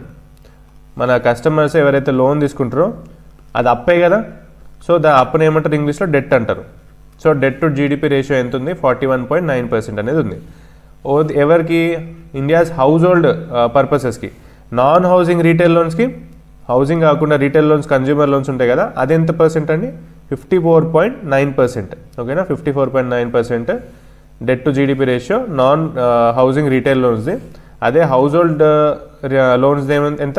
41.9% అనమాట. ఓకేనా, ఆర్బీఐ మళ్ళీ ఏం చేస్తుందంటే వార్నింగ్ ఇచ్చింది అన్ని బ్యాంక్స్కి. యాజ్ లో రేటెడ్ బారోవర్స్కి ఇష్టం ఉన్నట్టు లోనింగ్ ఇస్తున్నారు, టైటర్ మానిటరింగ్ ఉండాలా, వాళ్ళు లోన్స్ అనేది సరిగా రీపే చేయాలని ఆ గైడ్ లైన్స్లో ఇచ్చింది ఫైనాన్షియల్ స్టెబిలిటీ రిపోర్ట్లో. ఓకేనా, next. Starting July 1st, 2025, between what hours will RBI allow banks to access the SDF and MSF liquidity window? దీని మీనింగ్ ఏంటంటే, SDF అంటే ఏంటండి? Standing deposit facility. MSF అంటే మార్జినల్ స్టాండింగ్ ఫెసిలిటీ. ఇదేంటంటే ఇంతకుముందు 5:30 నుంచి 11 అంటే 12 PM వరకు ఉండే రాత్రి ఆ విండో. ఇప్పుడు టైమింగ్స్ ఎక్కడికి చేంజ్ అయింది, కొంచెం తగ్గించారు. 7 PM to 12 PM అంటే 11:59 PMకి తగ్గించారు అనమాట. ఇది ఏం చేస్తుంది అంటే, ఒకవేళ బ్యాంక్స్ వర్కింగ్ అవర్స్ 4కి అయిపోతాయి కదా, అన్ని బ్యాంక్స్ 4 PMకి వర్కింగ్ అవర్స్ అయిపోతాయి. 5 PMకి బట్టలు అన్ని చదువుకొని వీళ్ళందరూ వెళ్ళిపోతారు. ఒకవేళ బ్రాంచెస్ అయిపోతుందండి, హెడ్ ఆఫీస్లో మనీని మేనేజ్ చేయాలి, ఫండ్స్ని మేనేజ్ చేయాలి. అప్పుడు ఒకవేళ ఆ బ్యాంకులో, బ్రాంచ్లో కాదు, ఆ కన్సర్న్ బ్యాంక్లో ఒకవేళ డబ్బులు అవసరం పడితే త్రూ MSF ఎమర్జెన్సీ బారోయింగ్స్ అనేది చేసుకోవచ్చు. ఎక్కడి నుంచి అండి, RBI నుంచి. ఇది యూజువల్గా ఎమర్జెన్సీ ఫండ్ కాబట్టి అన్ని బ్యాంక్స్కి రెపో రేట్ కింద ఇస్తుంది కదా అమౌంట్స్ RBI. ఇది ఎమర్జెన్సీ ఫండ్ కాబట్టి రెపో రేట్కి +2 అట్లా, జనరల్గా +2% అనేది హయ్యర్ రేట్ ఆఫ్ ఇంట్రెస్ట్లో MSFలో ఎమర్జెన్సీ ఫండ్స్ని ప్రొవైడ్ చేస్తుంది బ్యాంక్కి. ఫర్ ఎగ్జాంపుల్ బ్యాంక్ దగ్గరనే డబ్బులు ఎక్కువ ఉన్నాయి అనుకోండి ఎండ్ ఆఫ్ ద డే, అప్పుడు ఏం చేస్తుంది, ఖాళీగా ఉంటే వేస్ట్ కదా, RBI దగ్గర ఇన్వెస్ట్ చేస్తుంది అని. 1 డే కోసమో 2 డేస్ కోసమో, మా దగ్గర డబ్బులు ఎక్కువ ఉన్నాయి, నేను నీ దగ్గర పెడతాను, నాకు అమౌంట్ పే చేయి, ఇంట్రెస్ట్ పే చేయి అంటే RBI సరే అంటే. అది ఏం ఫెసిలిటీ అండి, standing deposit facility. Tools for observing excess liquidity without collateral. ఓకేనా, ఆ ఎక్సెస్ లిక్విడిటీ ఏదైతే బ్యాంక్స్ దగ్గర ఉంటుందో అది అబ్జర్వ్ చేసుకుంటుంది, అంటే RBI దగ్గర పెట్టుకొని ఇంట్రెస్ట్ అమౌంట్ పే చేస్తుంది అనమాట. సో ఈ 2 ఫెసిలిటీస్ టైమింగ్స్ చేంజ్ అయినాయి, 7 PM నుంచి 11:59 PMకి. ఇది 1935 ఎస్టాబ్లిష్డ్ RBI. హెడ్ క్వార్టర్ ఇక్కడ ముంబైలో ఉందండి. Next, AU small finance bank recently tied up with which insurer to expand life insurance products portfolio. AU small finance bank ఎవరితో టైఅప్ అయిందండి, LICతో tie up అయింది, life insurance కార్పొరేషన్తో tie up అయింది. ఎందుకు, to provide life insurance products through AU small finance bank. అప్పుడు LIC యొక్క growth ఉంటుంది, ఈ products plus దీనికి కూడా LIC పే చేస్తుంది అనమాట. ఏం పే చేస్తుంది, సమ్ కైండ్ ఆఫ్ ఛార్జెస్ వీళ్ళు కలెక్ట్ చేస్తారు కదా. ఇప్పుడు కస్టమర్ని అక్యుములేట్ చేసి LICs పాలసీస్ అమ్ముతారు కదా, సో ఈ ప్రోడక్ట్ రీచ్ ఎక్కువ ఉంటుంది కాబట్టి LIC కూడా వీళ్ళకి అమౌంట్స్ పే చేస్తుంది అనమాట, యాజ్ సర్వీస్ ఛార్జెసో లేకపోతే ఏ ఛార్జెసో income AU small finance bank ఉంటుంది. దీంతో AU స్మాల్ ఫైనాన్స్ బ్యాంక్ అంటే ఇప్పటికీ 8 లైఫ్ ఇన్సూరెన్స్ పార్ట్నర్షిప్స్ చేసిందట వేరే డిఫరెంట్ ఆర్గనైజేషన్స్తో. ఓకేనా, AU small finance bank head quarter ఎక్కడ ఉందని, జైపూర్లో ఉంది. 2017లో ఎస్టాబ్లిష్ అయింది as a small finance bank. ఓకేనా, డైరెక్ట్ స్మాల్ ఫైనాన్స్ బ్యాంక్ అనే ఎస్టాబ్లిష్ అయింది. అన్ని బ్యాంక్స్ ఎట్లా చేస్తాయి, ఫస్ట్ ఒక కంపెనీగా ఫామ్ అవుతాయి, ప్లస్ మెల్లగా NBFC నాన్ బ్యాంకింగ్ ఫైనాన్షియల్ కంపెనీగా కన్వర్ట్ అవుతాయి, దాని తర్వాత స్మాల్ ఫైనాన్స్ బ్యాంక్గా కన్వర్ట్ అవుతాయి, దాని తర్వాత మళ్ళీ దీని క్యాపిటల్ పెరిగితే కమర్షియల్ బ్యాంక్ కన్వర్ట్ అవుతాయి. ఈ బ్యాంక్ అయితే AU small finance direct small finance bank అనే ఎస్టాబ్లిష్ అయిందనమాట. ఎప్పుడు 2017లో జైపూర్లో. LIC ఎక్కడ ఉంది, హెడ్ క్వార్టర్ ముంబైలో ఉంది. ఎస్టాబ్లిష్ అయ్యడం 1956 ఎస్టాబ్లిష్ ఇయర్ అండి. ఓకేనా, LIC ఇది ఇండియాస్ లార్జెస్ట్ లైఫ్ ఇన్సూరర్. అందరికి తెలుసు కదా, LIC ఏమో India's largest life insurer. General insurer కాదు, లైఫ్ ఇన్సూరర్. జనరల్ ఇన్సూరెన్స్కి GIC ఉంది, జనరల్ ఇన్సూరెన్స్ కార్పొరేషన్. నెక్స్ట్ అండి, which bank has received RBI's initial approval to take over the fraud hit new India cooperative bank. New India cooperative బ్యాంక్ని ఏ bank take over చేస్తుందండి, ఏ bank కొనుక్కుంటుంది, Saraswat cooperative bank. గుర్తుపెట్టుకొని, చాలా important. Saraswat cooperative bank అనేది new India cooperative బ్యాంక్ని own చేసుకుంటుంది. ఓకేనా, after the NICB crisis 122 crores of మిస్అప్రోప్రియేషన్స్ అనేది దొరికినాయంట RBI ఇన్స్పెక్షన్లో.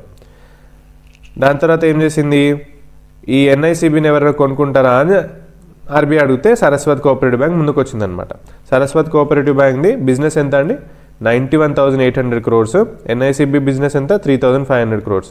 సో ఇక్కడ ఉన్న బ్రాంచెస్ అన్ని NICB బ్రాంచెస్ ఎన్ని ఉన్నాయి, 27 బ్రాంచెస్ అంట.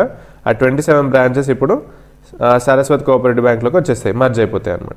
ఓకేనా, దాంతో 312 ఉండే సరస్వత్ కోఆపరేటివ్ బ్యాంక్ బ్రాంచెస్ 339 అవుతున్నాయి.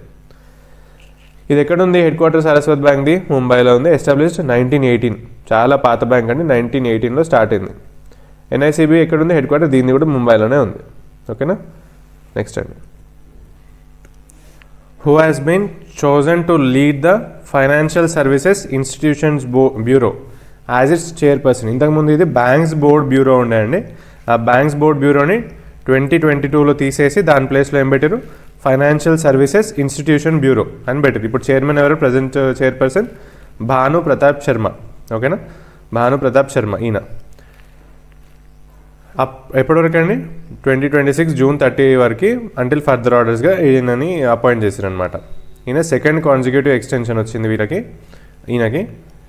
ఇది మెయిన్గా ఏం చేస్తుంది అంటే అపాయింట్మెంట్స్, బ్యాంక్లో అపాయింట్మెంట్స్ కానీ, ఈ బ్యాంక్ పర్ఫార్మెన్స్ ఎవాల్యుయేషన్స్ కానీ, గవర్నెన్స్ రిఫార్మ్స్ కానీ, పబ్లిక్ సెక్టర్ బ్యాంక్స్కైనా ఇన్సూరెన్స్ లైక్ జిఐసి, ఎల్ఐసి వాటికి, ప్లస్ ఫైనాన్షియల్ ఇన్స్టిట్యూషన్స్ ఏదైతే ఎన్బిఎఫ్సిస్ ఉంటాయో అన్నిటికీ performance evaluations and governance reforms తీసుకొని వస్తుంది. ప్లస్ అపాయింట్మెంట్స్ అయినా, రిజిగ్నేషన్స్ అయినా అవన్నీ ఈ ఫైనాన్షియల్ సర్వీసెస్ ఇన్స్టిట్యూషన్ బ్యూరో అనేది చూస్తుంది అనమాట. వాటి పర్పసే అది. ఎస్టాబ్లిష్ ఎప్పుడైందని 2022లో. ఎవరి ప్లేస్లో అయింది, బ్యాంక్స్ బోర్డ్ బ్యూరోని రీప్లేస్ చేశారు 2022లో. సో ఆ 2022లో స్టార్ట్ అయింది.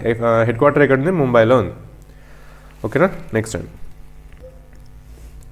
Which public sector bank decided to stop charging penalties for not maintaining minimum average balance. Minimum balance charges అన్ని బ్యాంక్స్ కలెక్ట్ చేస్తాయి కదండి. ఇప్పటి నుంచి కొన్ని బ్యాంక్స్ మినిమం బ్యాలెన్స్ ఛార్జెస్ అనేది తీసేస్తున్నాయి. ఫస్ట్ ఏ బ్యాంక్ తీసేసింది, ఎస్బీఐ తీసేసింది. దాని తర్వాత కెనరా బ్యాంక్ తీసేసింది. ఇప్పుడు ఆ లైన్లోనే పంజాబ్ నేషనల్ బ్యాంక్ అనేది మినిమం బ్యాలెన్స్ ఛార్జెస్ ఏం లేవండి ఇప్పటి నుంచి. మీరు జీరో అమౌంట్ పెట్టినా కూడా మినిమం బ్యాలెన్స్ ఛార్జెస్ అనేది మీకు కట్ అయితే కావు. ఓకేనా, సేవింగ్స్ అకౌంట్లో. ఎందుకు చేసింది ఇది, టు సపోర్ట్ లో income house holds, women and farmers, వీళ్ళ కోసం చేసింది అనమాట. మళ్ళీ ఏం చేసింది, reduced savings account interest rate. Savings account for example 4% 3.5% ఇస్తుంది కదా, ఈ మినిమం బ్యాలెన్సే మొత్తం తీసేస్తున్నప్పుడు ఇది కూడా రెడ్యూస్ చేసింది. సమ్ అరౌండ్ 2%కో ఎంతనో 2.5%కో చేసింది అనమాట interest rates. Punjab national bank ఎప్పుడు ఎస్టాబ్లిష్ అయింది, 1894లో న్యూఢిల్లీలో ఎస్టాబ్లిష్ అయింది. ఎండిసిఓ ఎవరండి, అశోక్ చంద్ర. ఇప్పుడు ప్రజెంట్ ఎండిసిఓ అశోక్ చంద్ర గారు, పంజాబ్ నేషనల్ బ్యాంక్కి ఎండిసిఓ. ట్యాగ్ లైన్ ఏంది పంజాబ్ నేషనల్ బ్యాంక్ది, the name you can bank upon. The name you can bank upon is the tag line of Punjab national bank. Next question అండి. In which 2 cities did SBI open its new global trade finance centers? Global trade finance centers ఎక్కడెక్కడ SBI launch చేసింది, Kolkata and హైదరాబాద్లో. ఎందుకు, to enhance trade related banking services. అంటే ఎట్లా గుర్తుపెట్టుకోండి అంటే, కోల్కతాలో, హైదరాబాద్లో 2 బ్రాంచెస్ ఓపెన్ చేసింది ఎస్బీఐ. దేనికోసం, స్పెషల్గా ట్రేడ్ కోసం, గ్లోబల్ ట్రేడ్ కోసం, ఎక్స్పోర్ట్స్ ఇంపోర్ట్స్ ఉంటాయి కదా వాటి కోసం మాత్రమే ఇక్కడ బ్రాంచెస్, కోల్కతాలో, హైదరాబాద్లో బ్రాంచెస్ అనేది ఎస్బీఐ ఓపెన్ చేసింది. ఓకేనా, ఇదంతా దాని గురించే అండి. బెనిఫిట్స్ ఏముంటాయి, faster turnarounds, improved compliance, customer experience కోసం. ఈ ట్రేడ్ ఫైనాన్స్లో ఏమేమి ఇంక్లూడ్ అయితే, మనీ వస్తుంది, ప్లస్ లెటర్ ఆఫ్ క్రెడిట్ అని వస్తుంది, బ్యాంక్ గ్యారంటీస్ వస్తాయి, ఎక్స్పోర్ట్ క్రెడిట్ వస్తుంది, ఇంపోర్ట్ రిమిటెన్సెస్ వస్తుంది. ఇవన్నీ ఈ బ్రాంచెస్ ద్వారా ఎస్బీఐ అనేది చూసుకుంటుంది అనమాట ఫెసిలిటీస్. ఎస్బీఐ హెడ్ క్వార్టర్ ముంబైలో ఉంది, ఎస్టాబ్లిష్ 1955లో. ఆరిజిన్ 1806 చెప్పినా కదా, bank of Kolkata. As bank of Calcutta start అయింది. బ్యాంక్ ఆఫ్ బెంగాల్గా 1809లో కన్వర్ట్ అయింది నేమ్. 1921లో 3 banks, bank of Bombay, bank of Bengal, ఇంకా బ్యాంక్ ఆఫ్ మద్రాస్, ఈ 3 బ్యాంక్స్ మర్జ్ అయ్యి ఇంపీరియల్ బ్యాంక్ ఆఫ్ ఇండియాగా ఫామ్ అయినాయి. ఇవన్నీ ప్రైవేట్ బ్యాంక్స్ అప్పుడు. దాని తర్వాత 1955లో గవర్నమెంట్ టేక్ ఓవర్ చేసి ఇంపీరియల్ బ్యాంక్ని పబ్లిక్ సెక్టార్ చేసేసి దాన్ని పేరు ఏం మార్చింది, స్టేట్ బ్యాంక్ ఆఫ్ ఇండియాగా మార్చింది. మళ్ళీ 2017లో స్టేట్ బ్యాంక్ సబ్సిడరీస్ అన్నీ ఎస్బీఐలో మర్జ్ అయిపోయినాయి. ఇవంతా ఇన్ఫర్మేషన్ మీకు తెలిసి ఉండాలండి. ఎటువంటి స్టాటిక్ జీకే పార్ట్ వచ్చినా కరెంట్ అఫైర్స్ రిలేటెడ్ వస్తే ఎగ్జామ్లో. సో ఇవన్నీ హిస్టరీ మొత్తం తెలిసి ఉండాలి మీకు. ఓకేనా, next. It is India's largest bank by assets, branches and customers. India's largest bank తెలుసు కదా అందరికీ, SBI is the India's largest bank. Next అండి. Under RBI's directive effective January 1, 2026, which loans will not attract prepayment or foreclosure charges when offered on floating interest rates? మన ఇండియాలో మొత్తం ఎన్ని types of rate of interest ఉంటాయండి? ఒకటేమో fixed ఉంటుంది, fixed rate of interest. ఇంకోటేమో floating ఉంటుంది. Floating ఎట్లా ఉంటుంది అంటే, ఇప్పుడు మీరు లోన్ తీసుకున్నారు అనుకోండి, ఫర్ సపోజ్ 10% ఈ మంత్ లోన్ తీసుకున్నారు 10% పైన, నెక్స్ట్ మంత్ అది 11% కావచ్చు, 8% కావచ్చు, దాని నెక్స్ట్ మంత్ అది 9% కావచ్చు, 12% కావచ్చు, వైస్ వర్సా ఇట్లా పెరుగుతా మార్కెట్ ట్రెండ్స్ని బట్టి పెరుగుతా తగ్గుతూ ఉంటాయి అన్నమాట. దానికి బ్యాంక్కి ప్రాఫిట్ ఉంటుంది, కస్టమర్కి ప్రాఫిట్ ఉంటుంది. బ్యాంక్ ఎప్పుడు ప్రాఫిట్ ఉంటుంది? రేట్ ఆఫ్ ఇంట్రెస్ట్ పెరిగినప్పుడు. కస్టమర్ ప్రాఫిట్ ఎప్పుడు ఉంటుంది? రేట్ ఆఫ్ ఇంట్రెస్ట్ తగ్గినప్పుడు. సో ఈ ఫ్లోటింగ్ ఛార్జెస్, ఫర్ ఎగ్జాంపుల్ నేను ఒక 50 లక్షలు తీసుకున్నాను అనుకోండి, 50 lakhs లోన్ తీసుకున్నా on floating rate of interest, 10 years tenure పెట్టుకున్నా. ఒకవేళ నేను 2 years లోపే నేను ఈ 50 lakhs కట్టేద్దాం అనుకుంటే నాకు ప్రీపేమెంట్ ఆర్ 4 పేమెంట్ ఛార్జెస్ అనేది చాలా పర్సెంట్లో కట్ చేస్తుండే.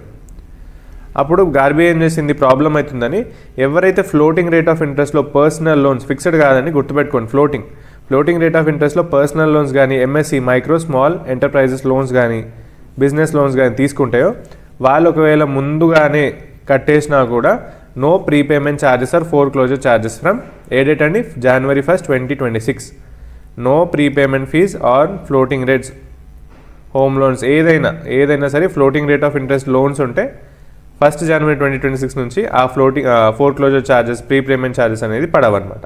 Applicable to all the banks అండి, ఎక్స్క్లూడెడ్ స్మాల్ ఫైనాన్స్ బ్యాంక్. ఎందుకు? ఆల్రెడీ వీళ్ళని బార్ చేసింది. ఎందుకు? ఈ స్మాల్ ఫైనాన్స్ బ్యాంక్స్ క్యాపిటల్ అనేది తక్కువ ఉంటుంది. ఇవన్నీ స్మాల్ ఫైనాన్స్ బ్యాంక్ అయినా, ఆర్ఆర్బీస్ అయినా, లోకల్ ఏరియా బ్యాంక్స్ అయినా, కోఆపరేటివ్ బ్యాంక్స్ అయినా, వీళ్ళ క్యాపిటల్ తక్కువ ఉంటుంది కాబట్టి up to 50 lakhs foreclosure charges తీసుకోవద్దని చెప్పింది. 51 lakh ఉంటే ఒకవేళ 51st lakh, 52nd అంటే 52 lakhs లోన్ అట్లాంటి అబోవ్ 50 lakhs ఉంటే అది బ్యాంక్ డిస్క్రిప్షన్కే వదిలేసింది. మీరు కలెక్ట్ చేస్తే కలెక్ట్ చేసుకోవచ్చు, లేకపోతే లేదు. కానీ అప్ టు 50 lakhs మాత్రం మీరు ఛార్జెస్ అనేది తీసుకోవద్దు అని చెప్పిందనమాట ఈ చిన్న బ్యాంక్స్కి. ఈ సిసిఓడి అకౌంట్స్ అని ఉంటాయండి. సిసిఓడి అకౌంట్స్ అంటే మీరు నార్మల్గా ఎక్స్ట్రా ఇప్పుడు ఉన్న అమౌంట్ కంటే, ఇప్పుడు ఫర్ ఎగ్జాంపుల్ మీ అకౌంట్లో 0 balance ఉంది. ఈ సిసిఓడి అకౌంట్స్తో ఏం చేస్తామంటే 0 balance ఉన్నా కూడా బ్యాంక్స్ అలౌ చేస్తే విత్డ్రాల్. ఫర్ ఎగ్జాంపుల్ 50,000 తీసుకున్నా అనుకోండి నా అకౌంట్ నుంచి పైసలు లేకున్నా, దాన్ని ఏమంటాం మనం, 0 balance సిసిఓడి అకౌంట్ అంటాం. అప్పుడు నా అకౌంట్లో బ్యాలెన్స్ ఎంత కనిపిస్తుంది, -50,000 కనిపిస్తుంది. అంటే నేను 0 balance ఉన్న బ్యాంక్ నాకు ఫెసిలిటీ ప్రొవైడ్ చేసింది, ఓవర్ డ్రాఫ్ట్ ఫెసిలిటీ అంటారు దాన్ని. ఇప్పుడు మీరు క్రెడిట్ కార్డు ఉంది కదా, క్రెడిట్ కార్డు మీకు లిమిట్ ఎంత ఇస్తుంది, ఒక ఫర్ ఎగ్జాంపుల్ 1 lakh లిమిట్ ఇచ్చింది అనుకోండి, ఆ 1 lakh వాడతారా? లేదు కదా. ఒకవేళ 1 lakh వాడినా మళ్ళీ 0 అయిపోయినా కూడా, లిమిట్ ఏం లేకపోయినా కూడా మళ్ళీ విత్డ్రా చేసే ఛాన్స్ ఉంటుంది మీకు ఆ లిమిట్ని బట్టి, 20,000 30,000 అప్పుడు మైనస్లో చూపిస్తుంది మీ క్రెడిట్ కార్డ్ బ్యాలెన్స్. సో ఆ అకౌంట్స్ని ఏమంటాం, cash credit are over draft accounts అని అంటాం. ఓకేనా, గుర్తుపెట్టుకోండి. నెక్స్ట్ అండి, which initiative has SBI rolled out to help India move towards its net zero 2070 climate goals. 2070 కల్లా క్లైమేట్ని అకార్డింగ్ టు ద COP26 మొత్తం ఏమంటారు, క్లైమేట్ని ప్యూరిఫై చేద్దామనండి. క్లైమేట్ని ప్యూరిఫై ఎట్లా, to reduce carbon emissions through reducing carbon emissions. అట్లా క్లైమేట్ని purify చేద్దామని ఆ 2070 net zero goals అనేటివి ఉన్నాయి. దాంట్లో ఆర్బీఐ ఏం పార్ట్ తీసుకుంది, సోలార్ రూఫ్ టాప్ ప్రోగ్రామ్ ఇనిషియేటివ్ని ఆర్బీఐ రోల్అవుట్ చేసింది. ఎందుకు, టు సోలరైజ్ 40 lakh homes అంట. 40 lakhs homes పైన సోలార్ ప్యానెల్స్ని, రూఫ్ టాప్ సోలార్ ప్యానెల్స్ని ఇన్స్టాల్ చేపిద్దామని ఎస్బీఐ రోల్అవుట్ చేసింది ఆ ఇనిషియేటివ్ని. ఓకేనా, ఎందుకు, as a part of 70th anniversary celebration. 1955లో స్టార్ట్ అయింది కదా ఎస్బీఐ. As a part of this 70th anniversary celebrations ఇది రోల్అవుట్ అనేది చేసిందనమాట. ఓకేనా, కార్పొరేట్ సోషల్ రెస్పాన్సిబిలిటీ కింద 610 crores 94 ఆస్పిరేషనల్ డిస్ట్రిక్ట్స్ డెవలప్మెంట్కి అమౌంట్ అనేది ఇచ్చింది. ఇది చాలా ఇంపార్టెంట్, గుర్తుపెట్టుకోండి. అమౌంట్ 610.8 crore లోన్ అమౌంట్ కాదు, ఈ గ్రాంట్స్ కార్పొరేట్ సోషల్ రెస్పాన్సిబిలిటీ కింద డెవలప్మెంట్కి ఇచ్చేసింది వాళ్ళ ప్రాఫిట్స్ నుంచి. ఎస్బీఐ ఓపెన్ గ్లోబల్ ట్రేడ్, ఇంతకుముందు క్వశ్చన్లో చూసినాం కదా, కోల్కతాలో హైదరాబాద్లో స్పెషల్గా గ్లోబల్ ట్రేడ్ ఫైనాన్సెస్ సెంటర్స్ అని బ్రాంచెస్ ఓపెన్ చేసింది. దేనికోసం, ట్రేడ్ ఫైనాన్సింగ్ కోసం. నెట్ జీరో ఇండియా టార్గెట్ ఎంత ఎప్పుడండి, 2017 అకార్డింగ్ టు COP 2026. దీంట్లోకి వెళ్ళాక మన నరేంద్ర మోడీ గారు ఉన్నారు కదా, అనౌన్స్ చేసిండు 2070 కల్లా నెట్ జీరో ఇండియా అని చేసేస్తాం, అంటే కార్బన్ ఎమిషన్స్ ఏం ఉండకుండా చూసుకుంటామని చెప్తున్నాడు అనమాట. Next, SBI head quarter Mumbai 1955 established. Roof top solar roof top mission as a part of India's renewable energy expansion. ఇవన్నీ రెన్యూవబుల్ ఎనర్జీ కదా. కోల్ నుంచి ఏదైతే ఇప్పుడు ఎమిట్ అయ్యే కార్బన్ ఎమిషన్స్ ఉన్నాయి కదా, అవన్నీ తగ్గించేసి సోలార్ రూఫ్ టాప్ ప్రోగ్రామ్ని ఎస్బీఐ లాంచ్ చేసిందనమాట. నెక్స్ట్ అండి, which government body conducted the digital payments award 24-25 to honour top performance in India's digital payments ఈకోసిస్టంలో ఎవరైతే బ్యాంక్స్ టాప్ పర్ఫార్మ్ చేస్తున్నారో వాటికి ఏ డిపార్ట్మెంట్ డిజిటల్ పేమెంట్స్ అవార్డు ఇస్తుందండి? Department of financial services, ministry of finance నుంచి ఒక department ఉంటుంది, department of financial services. వాళ్ళు బ్యాంక్స్ ఏదైతే ఎన్బిఎఫ్సిస్ కానీ, ఫిన్టెక్ బ్యాంక్స్ కానీ, private banks, small finance bank ఏదైతే డిజిటల్ పేమెంట్స్ ఈకోసిస్టంలో బెస్ట్గా పర్ఫామ్ చేస్తే వాళ్ళకి అవార్డ్స్ అనేది ఇచ్చింది. ఓకేనా? ఎక్కడ ఇచ్చింది? విజ్ఞాన్ భవన్ న్యూఢిల్లీలో ఇచ్చింది. మొత్తం 21 అవార్డ్స్ ఇచ్చింది. 10 to best performing banks, 11 to fintech companies. Fintech companies అంటే మన ఫోన్పే, గూగుల్ పే, పేటిఎం ఉంటాయి కదా, అటువంటి కంపెనీస్ని ఫిన్టెక్ కంపెనీస్ అంటాం. ఓకేనా? కీ విన్నర్స్ ఎవరండి? పబ్లిక్ సెక్టర్ బ్యాంక్స్లో ఫస్ట్ ఎవరికి వచ్చింది? పంజాబ్ నేషనల్ బ్యాంక్ వచ్చింది. Second bank of Baroda, third UCO bank వచ్చింది. గుర్తుపెట్టుకోండి, ఫస్ట్ ఏమో పంజాబ్ నేషనల్ బ్యాంక్కి, second bank of Baroda, third UCO bank. Private బ్యాంక్స్లో ఫస్ట్ వచ్చేసి హెచ్డిఎఫ్సి బ్యాంక్ వచ్చింది, second city union bank, third IndusInd bank. Small finance బ్యాంక్లో ఒకటే అవార్డు వచ్చిందండి, ఈక్విటాస్ స్మాల్ ఫైనాన్స్ బ్యాంక్కి బెస్ట్ డిజిటల్ పేమెంట్స్ అవార్డు అనేది వచ్చింది. పేటిఎం పేమెంట్స్ బ్యాంక్లో ఐపీపీబీ అండి, ఐపీపీబీ పోస్ట్ ఇండియాస్ ఏంది ఐపీపీబీ అంటే India post payment bank. India post payment బ్యాంక్కి ఈ అవార్డు అనేది పేమెంట్స్ బ్యాంక్లో వచ్చింది. ఫిన్టెక్ కంపెనీస్లో ఎవరికి వచ్చింది? ఫోన్పే అండి. ఫోన్పే గురించి చెప్పిన కదా, మన ఫిన్టెక్ కంపెనీస్లో ఫస్ట్ ఫోన్పే ఉంటుంది, నెక్స్ట్ గూగుల్ పే ఉంటుంది, ర్యాంక్ చెప్తున్నా, థర్డ్ పేటిఎం ఉంటుంది, ఫోర్త్ ఇంతకుముందు చూసినాం కదా, ఫోర్త్ వచ్చేసి నవి అండి, నవి. ఫిఫ్త్ వచ్చేసి సూపర్ డాట్ మనీ. ఇది ఫిన్టెక్ ర్యాంక్స్. ఫస్ట్ ఎవరికి వచ్చింది? ఫోన్పే. ఓకేనా? ఆ అవార్డు కూడా ఫోన్పేకి వచ్చింది ఫిన్టెక్ కేటగిరీలో. Next question, what change will UPI apps implement starting June 30, 2025? Already start అయిపోయింది. As directed by NPCI to improve payment safety. ఇంతకుముందు యూపీఐ పేమెంట్స్ అంటే ఏంది? PhonePe, Google pay, Paytm payments ఉంటాయి కదా, అందులో మనం ఒక నంబర్ కొడితే 10 digit phone number, mobile number కొట్టి మనం పేమెంట్స్ అనేది చేస్తాం కదా, అందులో ఒకవేళ మన తెలిసిన వాళ్ళైతే లేకపోతే తెలియని వాళ్ళు ఉన్నా కూడా, ఎవరైతే మీరు ఫర్ సపోజ్ నాకు పేమెంట్ చేస్తున్నారు అనుకోండి, ఒక 500 పేమెంట్ చేస్తున్నారు అనుకోండి, నేను ఏం చేస్తా అంటే నా పేరుని సన్నీయో బన్నీయో పెట్టుకుంటా. ఇప్పుడు పైసలు పంపించేటోడికి కన్ఫ్యూజన్ ఉంటుంది, అరే ఈయన నేను పైసలు పంపిస్తుంది ఈయన ఇంతకుముందు ఇట్లా ఈ పేర్లతో వస్తుండే అనమాట. కానీ ఇప్పటి నుంచి ఏమైంది, నువ్వు ఏ పేరు పెట్టుకున్నా కూడా, నేను ఏ పేరు పెట్టుకున్నా కూడా నా యూజర్ నేమ్గా ఆ స్పెసిఫిక్ నా నంబర్ టైప్ చేయంగానే నా బ్యాంక్ అకౌంట్కి ఏదైతే రిజిస్టర్డ్ నేమ్ ఉంటుందో, bank verified names, account holder name ఏదైతే ఉంటుందో ఆ నేమ్ కనిపిస్తుంది అనమాట. సో ఫ్రాడ్ చేసే ఛాన్సెస్ అనేది తక్కువైపోతాయి. Only bank verified names of recipients will be displayed while making payments. ఓకేనా? Custom names or nick names ఇంకా కనిపించాయి. ఎందుకోసం చేశారు? To stop fraudster who trick using fake receiver names. More transparency ఉంటుంది, trust కూడా బిల్డ్ అవుతుంది అనమాట. నెక్స్ట్ ఇక్కడ ఉంది కదా, recipients verified bank name must be shown. NPCI ఏం చెప్పింది, ఇప్పటి నుంచి ఇప్పుడు మీరు పేమెంట్ చేసినా మీరు చూసుకోవచ్చు, ఎవరికైతే పంపిస్తారో వాళ్ళ బ్యాంక్ అకౌంట్ నేమ్ వస్తుందండి, బ్యాంక్ అకౌంట్ నేమ్. ఓకేనా? ఎన్పిసిఐ హెడ్ క్వార్టర్ వచ్చేసి 2008లో ముంబైలో స్టార్ట్ అయింది. హెడ్ క్వార్టర్స్ ఎస్టాబ్లిష్ ఏమో 2008లో అయింది. NPCI UPI, BBPS, RuPay cards, Aadhaar enable payment system, IMPS immediate payment services అవన్నీ ఎన్పిసిఐ హ్యాండిల్ చేస్తుంది అనమాట. India is the largest UPI market globally. Globe మొత్తంలో ఇండియా యూపీఐ మార్కెట్లో టాప్లో ఉంది, లార్జెస్ట్ అనమాట. ఓకేనా? నెక్స్ట్ అండి, according to the recent RBI revision, what is the updated UPI limit allowed per transaction for tax payments? Tax payments ఏదైతే చేస్తామో మనం, దానికి యూపీఐ త్రూ లిమిట్ ఎంత వరకు పెట్టాను? 5 lakhs వరకు ట్యాక్స్ పేమెంట్స్ అనేది చేసుకోవచ్చు అనమాట. 1 lakh ఉన్న ఇంతకుముందు ట్యాక్స్ పేమెంట్స్ కోసం 5 lakhs పర్ ట్రాన్సాక్షన్ అనేది చేసుకోవచ్చు. Applicable for direct and indirect tax payments. Direct tax payments, indirect tax పేమెంట్స్కి లిమిట్ అనేది 5 lakhs అనమాట పర్ ట్రాన్సాక్షన్. ఓకేనా? యూపీఐ 123 పే లిమిట్ అనేది ఇంక్రీజ్ చేశారు 10,000 పర్ ట్రాన్సాక్షన్కి.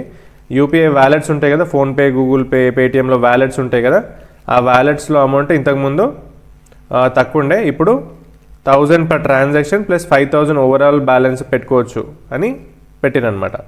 వ్యాలెట్ అంటే సేమ్ లైక్ పర్స్ అండి, అంటే బ్యాంక్ అకౌంట్తో సంబంధం లేదు. ఆ వ్యాలెట్లో 5,000 వరకు ఓవరాల్ బ్యాలెన్స్ మెయింటైన్ చేయొచ్చు.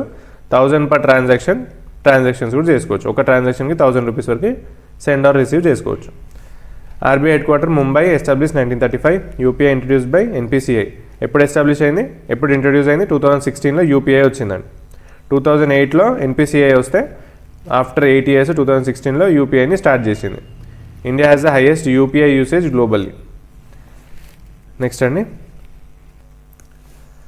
Which fintech firm shifted its parent entity from US to India through a reverse flip. ఎప్పుడైనా ఏదైనా ఇండియా నుంచి బయటకు పోవడం తప్ప ఉల్టా రాకపోతుండే.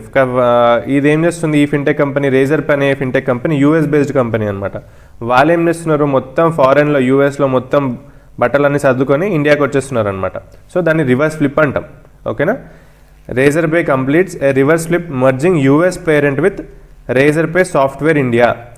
రేజర్ పే ఇండియాతోని మొత్తం యూఎస్ పేరెంట్ కంపెనీ అయితే రేజర్ పే ఉందో మొత్తం మర్జ్ అయిపోతుంది అనమాట. సో ఇప్పటి నుంచి మొత్తం ఆపరేషన్స్ అన్నీ ఇండియాలోనే ఉంటాయి. కోఫౌండర్ ఎవరండి దీనికి? Shashank Kumar cofounder. Milestone, ఇది ఒక మైల్ స్టోన్ అనమాట, reflecting confidence in Indian ecosystem. Other Indian startup shifting, ఎవరు డొమిసైల్ని షిఫ్ట్ చేశారంటే ఫోన్పే షిఫ్ట్ చేసింది, గ్రో, జెప్టో. ఓకేనా, దీనిలాగానే షిఫ్ట్ చేసింది అనమాట. రేజర్ పే హెడ్ క్వార్టర్ బెంగళూరులో ఉంది. ఎప్పుడు found? It was founded in 2014లో స్టార్ట్ అయిందనమాట, ఫౌండెడ్. బ్యాక్డ్ బై ఇన్వెస్టర్స్ ఎవరు రేజర్ పేకి? Y Combinator, Peak XV.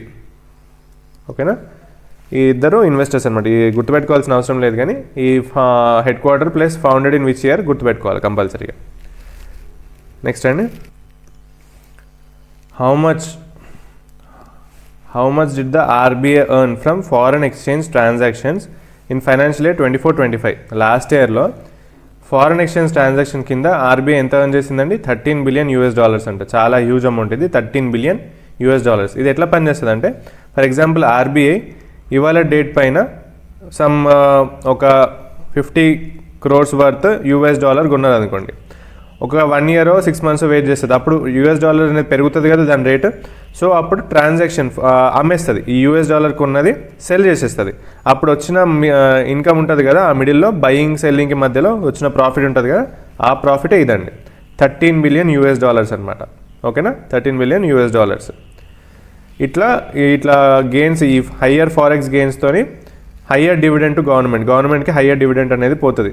And contingency fund ఏదైతే ఉందో, మొత్తం 2 ఫండ్స్ ఉంటాయి ఇండియాకి, కన్సాలిడేటెడ్ ఫండ్ ఆఫ్ ఇండియా, ఇంకోటేమో contingency fund of India. Contingency అంటే ఏదైనా ఆపదకాలం వచ్చినప్పుడు ఈ ఫండ్ నుంచి మనం యూజ్ చేసుకుంటాం అనమాట amounts. So contingency fund grew to 4.84 lakh crore. ఇప్పుడు ఎంత ఉందండి కంటింజెన్సీ ఫండ్లో? 4.84 lakh crore రూపీస్ అనేది ఉంది. నెక్స్ట్ అండి, whom has FSIB recommended for the position of MD and CEO of Union Bank of India? FSIB గురించి ఇంతకుముందు చదివినాం కదా. FSIB అంటే ఫైనాన్షియల్ సర్వీసెస్ ఇన్స్టిట్యూషన్స్ బోర్డ్. ఇది దేన్ని రీప్లేస్ చేసిందండి? బ్యాంక్స్ బోర్డ్ బ్యూరోని ఎప్పుడు రీప్లేస్ చేసింది? 2022లో రీప్లేస్ చేసింది. ఇది క్లోజ్ అయిపోయి దీని ప్లేస్లో FSIB అనేది స్టార్ట్ అయింది. ఓకేనా, ఇది ఏం చేస్తుంది చెప్పినాం కదా, అపాయింట్మెంట్స్ కానీ, ఫైనాన్షియల్ పొజిషన్ కానీ, ప్లస్ రిజిగ్నేషన్స్ కానీ అవన్నీ ఇది చూసుకుంటుంది అనమాట. ఇప్పుడు యూనియన్ బ్యాంక్ MD/CEOగా ఎవరిని అపాయింట్ చేసింది? ఆశీష్ పాండే. ఈయనని యూనియన్ బ్యాంక్ MD and CEOగా అపాయింట్ అనేది చేసిందనమాట. Also recommended Kalyan Kumar for Central Bank of India MD and CEO. Punjab National బ్యాంక్లో ఉన్న కళ్యాణ్ కుమార్ గారిని Central Bank of India MD and CEOగా అపాయింట్ కూడా చేసిందనమాట. Next, Union Bank of India ముంబైలో ఉంది హెడ్ క్వార్టర్. ఎస్టాబ్లిష్ ఎప్పుడైంది? 1919లో ఎస్టాబ్లిష్ అయిందండి Union Bank of India. FSIB ఏమో అందరికి తెలిసే చెప్పినా కదా, 2022లో ముంబైలో ఉంది. FSIB replaced banks board bureau in 2022. ఓకేనా, క్లియర్ కదా. నెక్స్ట్ అండి, what is the name of the documentary series jointly released by RBI and Jio Hotstar? Jio Hotstar RBI కలిసి ఒక డాక్యుమెంటరీ సిరీస్, ఒక మూవీ లాగా ఒక సిరీస్ లాంచ్ చేశారు అనమాట. ఎక్కడ లాంచ్ చేశారు? జియో హాట్స్టార్లో. అందులో ఆర్బీఐ ఒక 90 years జర్నీ ప్లస్ ఈ role in India's economy, RBI's role in Indian economy plus ఆ జర్నీ 90 years 1935లో స్టార్ట్ అయింది కదా, ఆ 90 years జర్నీని ఆర్బీఐ ఆ మూవీ ద్వారా చెప్తుందన్నమాట. ఎవరు ప్రొడ్యూస్ చేశారు? Chalk board entertainments, Mumbai based chalk board entertainments. ఎన్ని క్రోర్స్ ఆఫ్ ప్రాజెక్ట్ అండి? 7 crores ప్రాజెక్ట్ అనమాట. అది ఏంది? అది ఆ సిరీస్ పేరు ఏంది? RBI unlocked beyond the rupee. ఆ మూవీ పేరు ఏంది? RBI unlocked beyond the rupee అనమాట. ఓకేనా? నెక్స్ట్ అండి,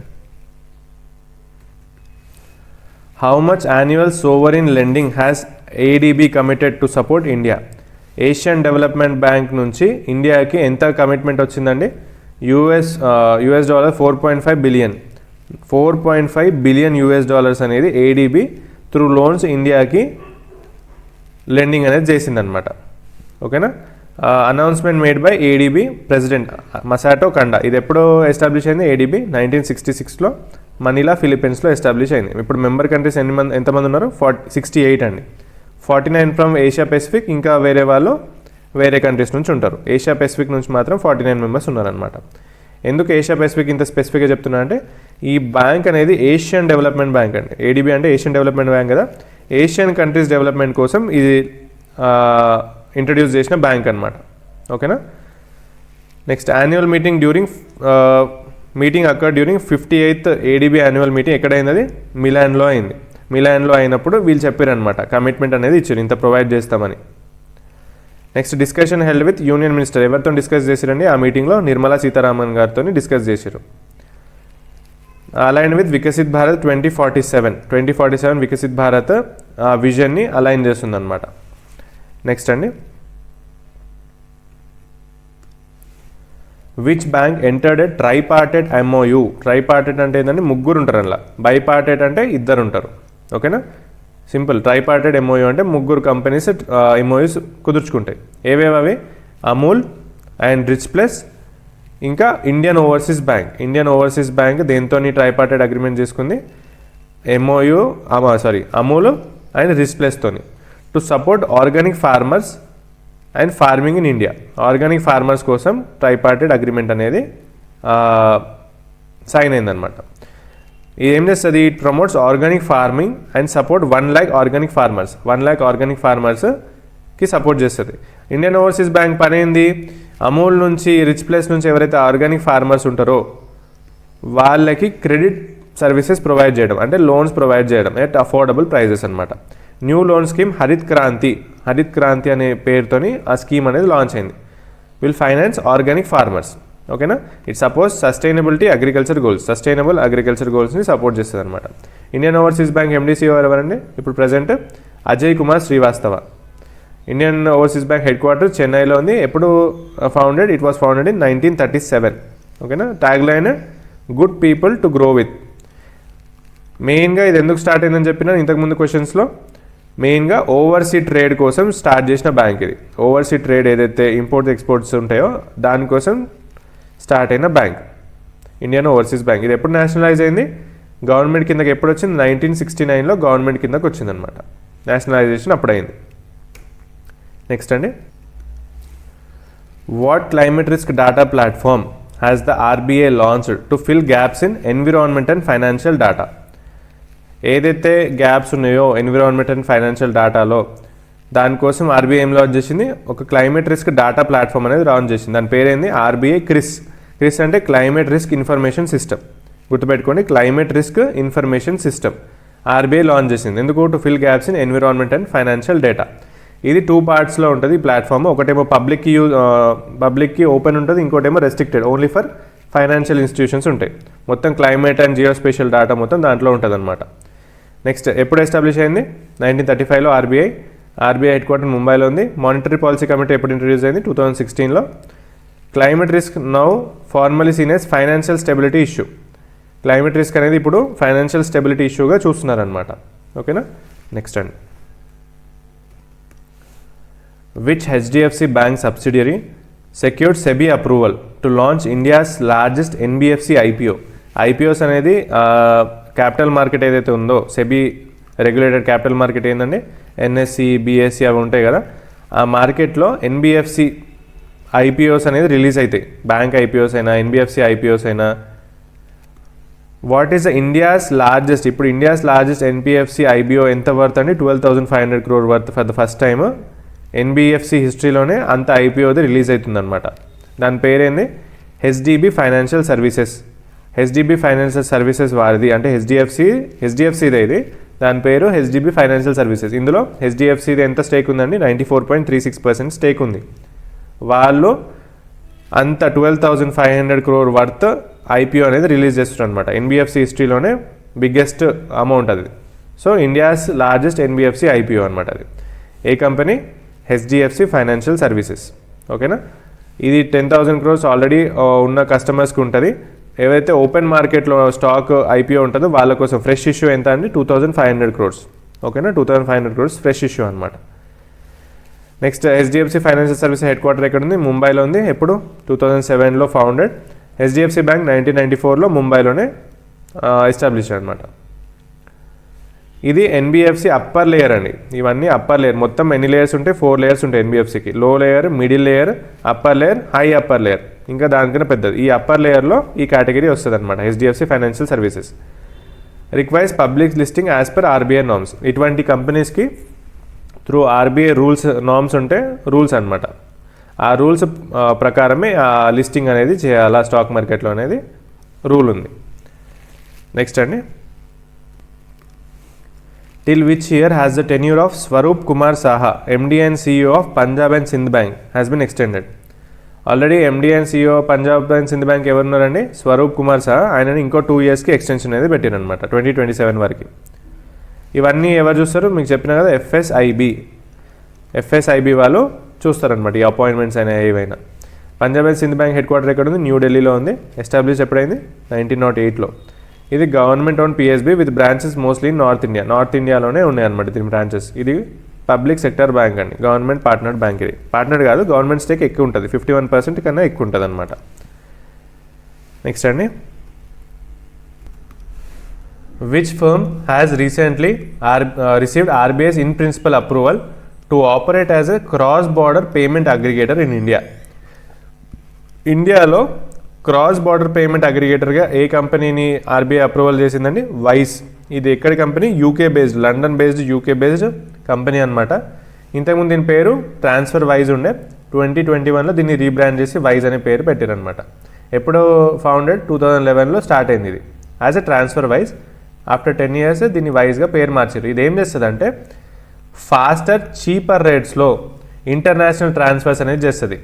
యూఎస్ నుంచి ఇండియాకి, లేకపోతే వేరే కంట్రీ నుంచి ఇండియాకి, లేకపోతే ఇండియా నుంచి వేరే కంట్రీస్కి. అట్లా will offer faster, cheaper and transparent international transfers to Indian users.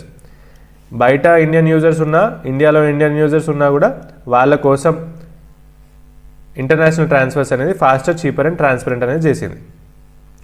Vice currently process approximately 10% of India's inbound remittances. 10% of Indian remittances అనేది క్రాస్ బార్డర్ వైస్ అనే కంపెనీ చూసుకుంటుంది అనమాట ఇప్పుడు. ఓకేనా? అంతే అండి, ఇది గుర్తుపెట్టుకోండి. Next, how much equity stake has central Bank of India purchased in Future Generali India Life Insurance. Future Generali India Life Insurance ఏదైతే ఇన్సూరెన్స్ కంపెనీ ఉందో దానిలో 25.18% స్టేక్ని ఏ బ్యాంక్ ఉన్నదండి? సెంట్రల్ బ్యాంక్ ఆఫ్ ఇండియాకి ఉన్నది. ఓకేనా? Acquisition done under IBBI insolvency resolution norms.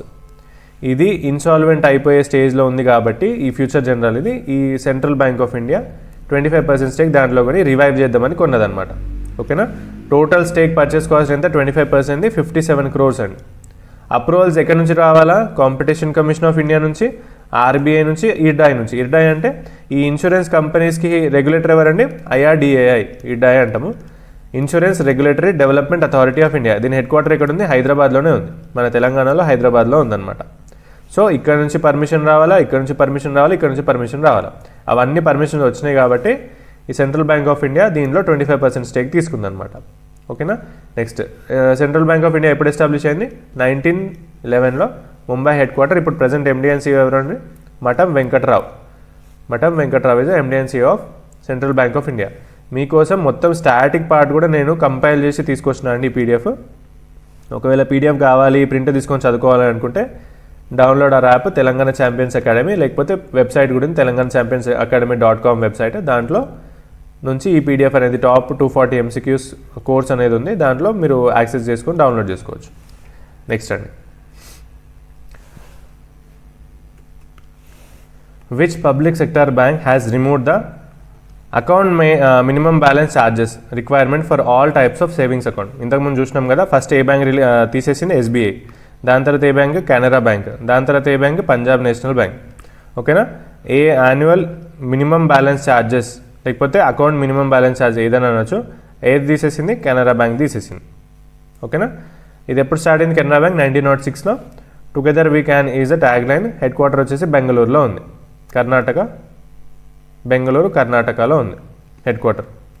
ఓకేనా? ఫైనాన్షియల్ ఇంక్లూజన్ కోసం ఇది ఆబ్జెక్టివ్ అనమాట. Customer convenience plus financial inclusion కోసం ఇటువంటి ఫెసిలిటీస్ అనేది ప్రొవైడ్ చేస్తున్నారు. ఇటువంటి ఫెసిలిటీస్ ప్రొవైడ్ చేస్తున్నారు. ఓకేనా? నెక్స్ట్ అండి, as per the RBI latest update, what is the new maximum LTV ratio? LTV అంటే ఏంటంటే loan to value ratio. Loan to value ratio allowed for gold loans up to 2.5 lakh rupees. దీని meaning ఏంటంటే, ఇప్పుడు for suppose మీరు ఏదైనా బ్రాంచ్కి, బ్యాంక్కి gold లోన్కి వెళ్ళారు అనుకోండి, ఒకవేళ లెస్ దాన్ 2.5 lakh తీసుకుంటే మీ gold worth less than 2.5 lakh ఉంటే దానిపైన 85% మాత్రమే ఇస్తారు. For suppose 2 lakhs worth gold మీరు తీసుకుపోయి బ్రాంచ్కి లోన్ కావాలని చెప్పారు అనుకోండి, 2 lakhs మీకు అమౌంట్ ఇవ్వరు, దాంట్లో 85% మాత్రమే ఇస్తారు. దాన్ని ఏమంటాం మనం? లోన్ టు వాల్యూ రేషియో అంటాం. 85% ఇస్తారు. అదే ఒకవేళ గోల్డ్ వర్త్, ఆర్నమెంట్ వర్త్ 2.5 నుంచి 5 lakh వరకు ఉందనుకోండి, సో దాంట్లో మనం ఎంత ఇస్తాం? లోను 80% ఇస్తాం. ఎగ్జాంపుల్గా 3 lakhs worth loan, gold ornament బ్రాంచ్కి తీసుకుపోయాను మీరు, 3 lakhs ఇవ్వరు మీకు, దాంట్లో 80% మాత్రమే ఇస్తారు అమౌంట్. అంటే 2,40,000 మాత్రమే మీకు లోన్ అనేది ప్రొవైడ్ చేస్తారు. మోర్ దాన్ 5 lakhs ఉంటే వర్త్ గోల్డ్ ఆర్నమెంట్ అయినా గోల్డ్ అయినా 75% ఇస్తారు. 5 lakh వర్త్ లోన్ తీసుకుపోయారు అనుకోండి, 5 lakh లేకపోతే 6 lakhs వర్త్ గోల్డ్ తీసుకుపోయారు అనుకోండి, మీ దగ్గర అది 6 lakhs ఉంటుంది, కానీ వాళ్ళు ఇచ్చేది 75% మాత్రమే. ఎందుకు ఇస్తారు అట్లా తక్కువ ఇచ్చి అంటే, మీరు ఒకవేళ ఈ 6 lakh లోన్ తీసుకొని కట్టకపోతే విత్ ఇంట్రెస్ట్ అది 6.5 lakh అయితే అప్పుడు బ్యాంక్కి లాస్ కదా. అది ఏం చేస్తుంది? తక్కువ తీసేసుకుంటుంది, ముందే తక్కువ ఇచ్చేస్తుంది. ఇప్పుడు 6 lakhsలో 75% ఎంత అండి? 4,50,000 కదా. 75% అంటే 6 lakhsలో 4,50,000 కదా. ఆ 4,50,000 ఇస్తుంది అనమాట 6 lakh వర్త్ ఉన్న గోల్డ్కి కూడా. ఎందుకు ఇట్లా? ఒకవేళ మీరు ఇంట్రెస్ట్ కట్టకపోయినా, ఇంట్రెస్ట్తో ఎంత అవుతుందండి? 50,000 అయింది అనుకోండి ఇంట్రెస్ట్, మొత్తం 5 lakhs అయింది.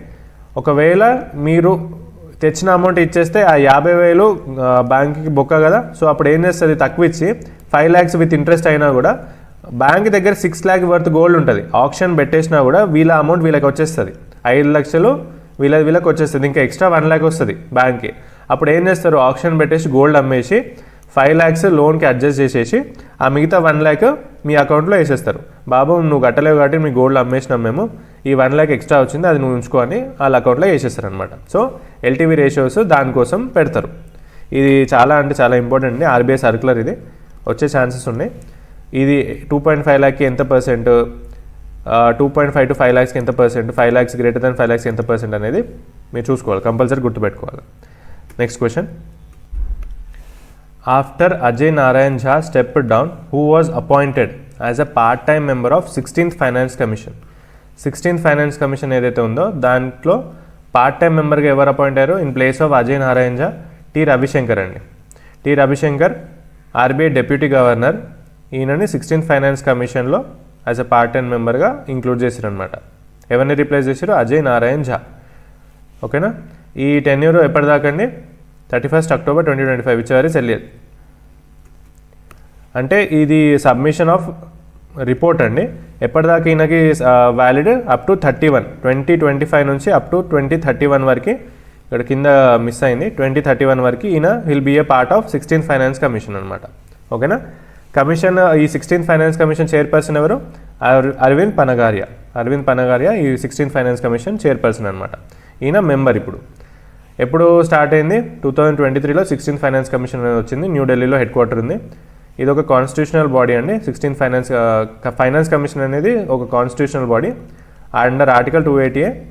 ఇది కాన్స్టిట్యూషన్లో ఉందన్నమాట, ఇది ఫైనాన్స్ కమిషన్ ఉండాలని. ఓకేనా. నెక్స్ట్ అండి,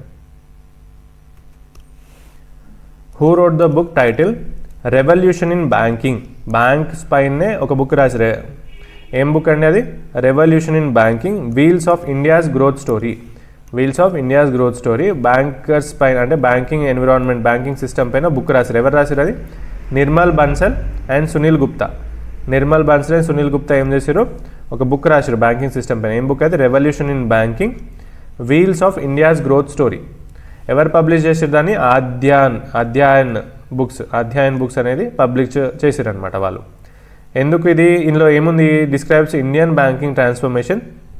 ఇండియన్ బ్యాంకింగ్ ఎట్లా ట్రాన్స్ఫార్మ్ అయింది, డిజిటల్ ప్రోగ్రెస్ ఎట్లా చేస్తుంది, రిఫార్మ్స్ ఏమేమి వచ్చినాయి, ఇవన్నీ ఆ బుక్లో ఇంక్లూడ్ చేశారు అనమాట. థీమ్ ఏంది బుక్ది? Evolution of India's banking system. ఓకేనా. Evolution of India's banking system అనేది ఈ బుక్ యొక్క థీమ్ అనమాట. పక్కాగా గుర్తుపెట్టుకోవాలా. Books and authors important. దాంట్లో banking related books and authors చాలా ఇంపార్టెంట్ అండి బ్యాంకింగ్ ఎగ్జామ్స్కి. సో నిర్మల్ బన్సల్ అండ్ సునీల్ గుప్తా రాసిరనమాట ఆ బుక్ని. నెక్స్ట్ అండి, which Indian e-commerce company has been granted and NBFC licence by the RBI? ఏ ఈ-కామర్స్ కంపెనీకి ఎన్బిఎఫ్సి లైసెన్స్ వచ్చిందండి? ఫ్లిప్కార్ట్. ఎన్బిఎఫ్సిస్ ఏం చేస్తే? లోన్స్ ప్రొవైడ్ చేస్తాయి. సో ఇప్పుడు ఫ్లిప్కార్ట్ కూడా through it's NBFC company provide loans to the normal ఏదైతే బయట కస్టమర్స్ ఉంటారో వాళ్ళకి త్రూ ఫ్లిప్కార్ట్ ఎన్బిఎఫ్సి లోన్స్ అనేది ప్రొవైడ్ చేస్తుంది అనమాట, డైరెక్ట్లీ టు కస్టమర్స్. ఫ్లిప్కార్ట్ నుంచి ఎప్పుడు ఇట్లా ఈ-కామర్స్ కంపెనీ రాలేదు. ఇండియాస్ ఫస్ట్ ఇది ఈ-కామర్స్ కంపెనీ. ఫ్లిప్కార్ట్ అనే వాళ్ళు ఏం చేశారు? ఇండియాస్ కాదండి, ఇది ఫ్లిప్కార్ట్ అనేది ఇండియన్ కంపెనీ కాదు. హెడ్ క్వార్టర్ అనేది ఇండియాలో ఉంది. సారీ అండి, తప్పు చెప్పిన. Flipkart Indian company. Amazon Indian company కాదు. Amazon is an US based company అండి. అమెజాన్ యూఎస్ బేస్డ్ కంపెనీ, ఇది కూడా ఈ-కామర్స్ కంపెనీ. ఫ్లిప్కార్ట్ అయితే ఇండియన్ కంపెనీయే. ఒక ఇండియన్ ఈ-కామర్స్ కంపెనీ స్టార్ట్ చేసిందండి ఎన్బిఎఫ్సి లైసెన్స్. ఎన్బిఎఫ్సిగా కన్వర్ట్ అయింది ఫ్లిప్కార్ట్. ఎప్పుడు స్టార్ట్ అయింది? 2007లో బెంగళూరు హెడ్ క్వార్టర్ ఉంది. ఫౌండర్స్ ఎవరు? సచిన్ బన్సల్ అండ్ బిన్నీ బన్సల్. ఫ్లిప్కార్ట్ ఫౌండర్స్ ఎవరు? సచిన్ బన్సల్ అండ్ బిన్నీ బన్సల్. ఇది ఎన్బిఎఫ్సిస్ ఏం చేస్తాయంటే ఓన్లీ లోన్స్ ప్రొవైడ్ చేస్తాయండి. ఓన్లీ లోన్స్ ప్రొవైడ్ చేస్తే it cannot accept deposits unlike banks. ఎప్పుడైతే ఈ ఎన్బిఎఫ్సి బ్యాంక్ కన్వర్ట్ అవుతుందో అప్పుడు వీళ్ళు డిపాజిట్స్ కూడా యాక్సెప్ట్ చేయొచ్చు. ఓకేనా. ఫ్లిప్కార్ట్కి ఎన్బిఎఫ్సి లైసెన్స్ వచ్చింది. చాలా అంటే చాలా ఇంపార్టెంట్ అండి. ఏ ఈ-కామర్స్ కంపెనీకి వచ్చింది NBFC licence? Flipkart. Next question, how much refined gold did SPMCIL? SPMCIL అంటే ఏంటంటే securities printing and minting corporation of India. Securities printing and minting corporation of India. దీని హెడ్ క్వార్టర్ ఎక్కడ ఉంది? న్యూఢిల్లీలో ఉంది. ఎప్పుడు founded? It was founded in 2006. ఇది ఏం చేస్తుందంటే ఏదైతే టీటీడీ మన తిరుపతి ఉంది కదా, తెలంగాణలో ఆంధ్రప్రదేశ్లో తిరుపతి ఉంది కదా, ఆ తిరుపతి నుంచి ఇంకా ప్లస్ వైష్ణోదేవి స్ట్రైన్ ఉంది కదా, అక్కడ నుంచి గోల్డ్ అనేది డొనేషన్స్ వస్తూ ఉంటాయి కదా, ఆ గోల్డ్ని రిఫైన్ చేసి ఆ మెటల్స్ని ఏదైతే గోల్డ్ అయితే గోల్డ్, సిల్వర్ అయితే సిల్వర్ అన్నీ రిఫైన్ చేసి ఎవరికి పంపిస్తుందండి? ఆర్బీఐకి పంపిస్తుంది. దాంట్లో షేర్స్ అనేది స్టేట్ గవర్నమెంట్కి ఇస్తుంది, కానీ మెయిన్గా ఆ గోల్డ్ అనేది ఎవరికి పంపిస్తుంది? ఆర్బీఐకి పంపిస్తుంది అనమాట. ఎవరు? ఈ security printing and minting corporation of India వాళ్ళు. ఓకేనా. ఎంత రిఫైన్ చేసిందంటే గోల్డ్ ఫైనాన్షియల్ ఇయర్ 2025లో 3.4 టన్ అంట. 3.4 టన్ ఆఫ్ గోల్డ్ రిఫైన్ చేసి ఆర్బీఐకి సబ్మిట్ చేసింది. ఓకేనా. నెక్స్ట్ అండి, ఇన్ఫో ఎవరు రిలీజ్ చేశారు? ఫైనాన్స్ మినిస్టర్ నిర్మలా సీతారామన్ గారు ఇన్ఫర్మేషన్ని రిలీజ్ చేశారు అనమాట. నెక్స్ట్ అండి, who took charges and MD and CEO of axis Max Life insurance? Axis Max Life Insurance ఏదైతే లైఫ్ ఇన్సూరెన్స్ ఉందో కంపెనీ, దానికి ఎండీ అండ్ సిఇఓగా ఎవరిని అపాయింట్ చేశారండి? సుమిత్ మదన్. ఓకేనా. సుమిత్ మదన్ ఈయనని యాక్సిస్ మ్యాక్స్ లైఫ్ ఇన్సూరెన్స్ కంపెనీకి ఎండీ అండ్ సీఈఓగా అపాయింట్ చేశారు. ఈయన ఎవరిని రీప్లేస్ చేస్తున్నారు? ప్రశాంత్ త్రిపాఠి. ఆయన రిటైర్ అయిపోయిన తర్వాత ఆయనని రీప్లేస్ చేస్తున్నారు అనమాట. ఇది జాయింట్, ఈ కంపెనీ అనేది జాయింట్ వెంచర్ అండి. ఎవరెవరిది? Max Financial Services and Axis బ్యాంక్ది ప్లస్ మ్యాక్స్ ఫైనాన్షియల్ సర్వీసెస్ ఇద్దరు కలిసి ఈ యాక్సిస్ మ్యాక్స్ లైఫ్ ఇన్సూరెన్స్ అనేది స్టార్ట్ చేశారు. ఎప్పుడు స్టార్ట్ అయింది ఇది? Founded in 2001. హెడ్ క్వార్టర్ వచ్చేసి న్యూఢిల్లీలో ఉంది. ఓకేనా. Life insurance plus retirement solutions అనేది ప్రొవైడ్ చేస్తుంది ఈ యాక్సిస్ మ్యాక్స్ లైఫ్ ఇన్సూరెన్స్ అనేది. సో ఈ వీడియో ఎక్కడికి ఏం చేద్దామండి, this is the fourth part complete అయిపోయింది మనది. నెక్స్ట్ పార్ట్లో లాస్ట్ 40 క్వశ్చన్స్ అనేది ప్రొవైడ్ చేస్తాను నేను. ఎవరికైనా ఈ పీడిఎఫ్ కావాలి అనుకుంటే download app Telangana champions academy, లేకపోతే వెబ్సైట్ కూడా ఉంది telanganachampionsacademy.com. అందులో వెళ్ళి మీరు ఈ కోర్స్ పర్చేస్ చేసుకొని జస్ట్ 49 రూపీస్ అండి. పీడిఎఫ్ అనేది మీకు వస్తుంది, మీరు డైరెక్ట్ ప్రింట్ తీసుకొని మీరు చదువుకోవచ్చు. ఓకేనా. ఇక్కడికి ఏం చేద్దామండి. Thank you.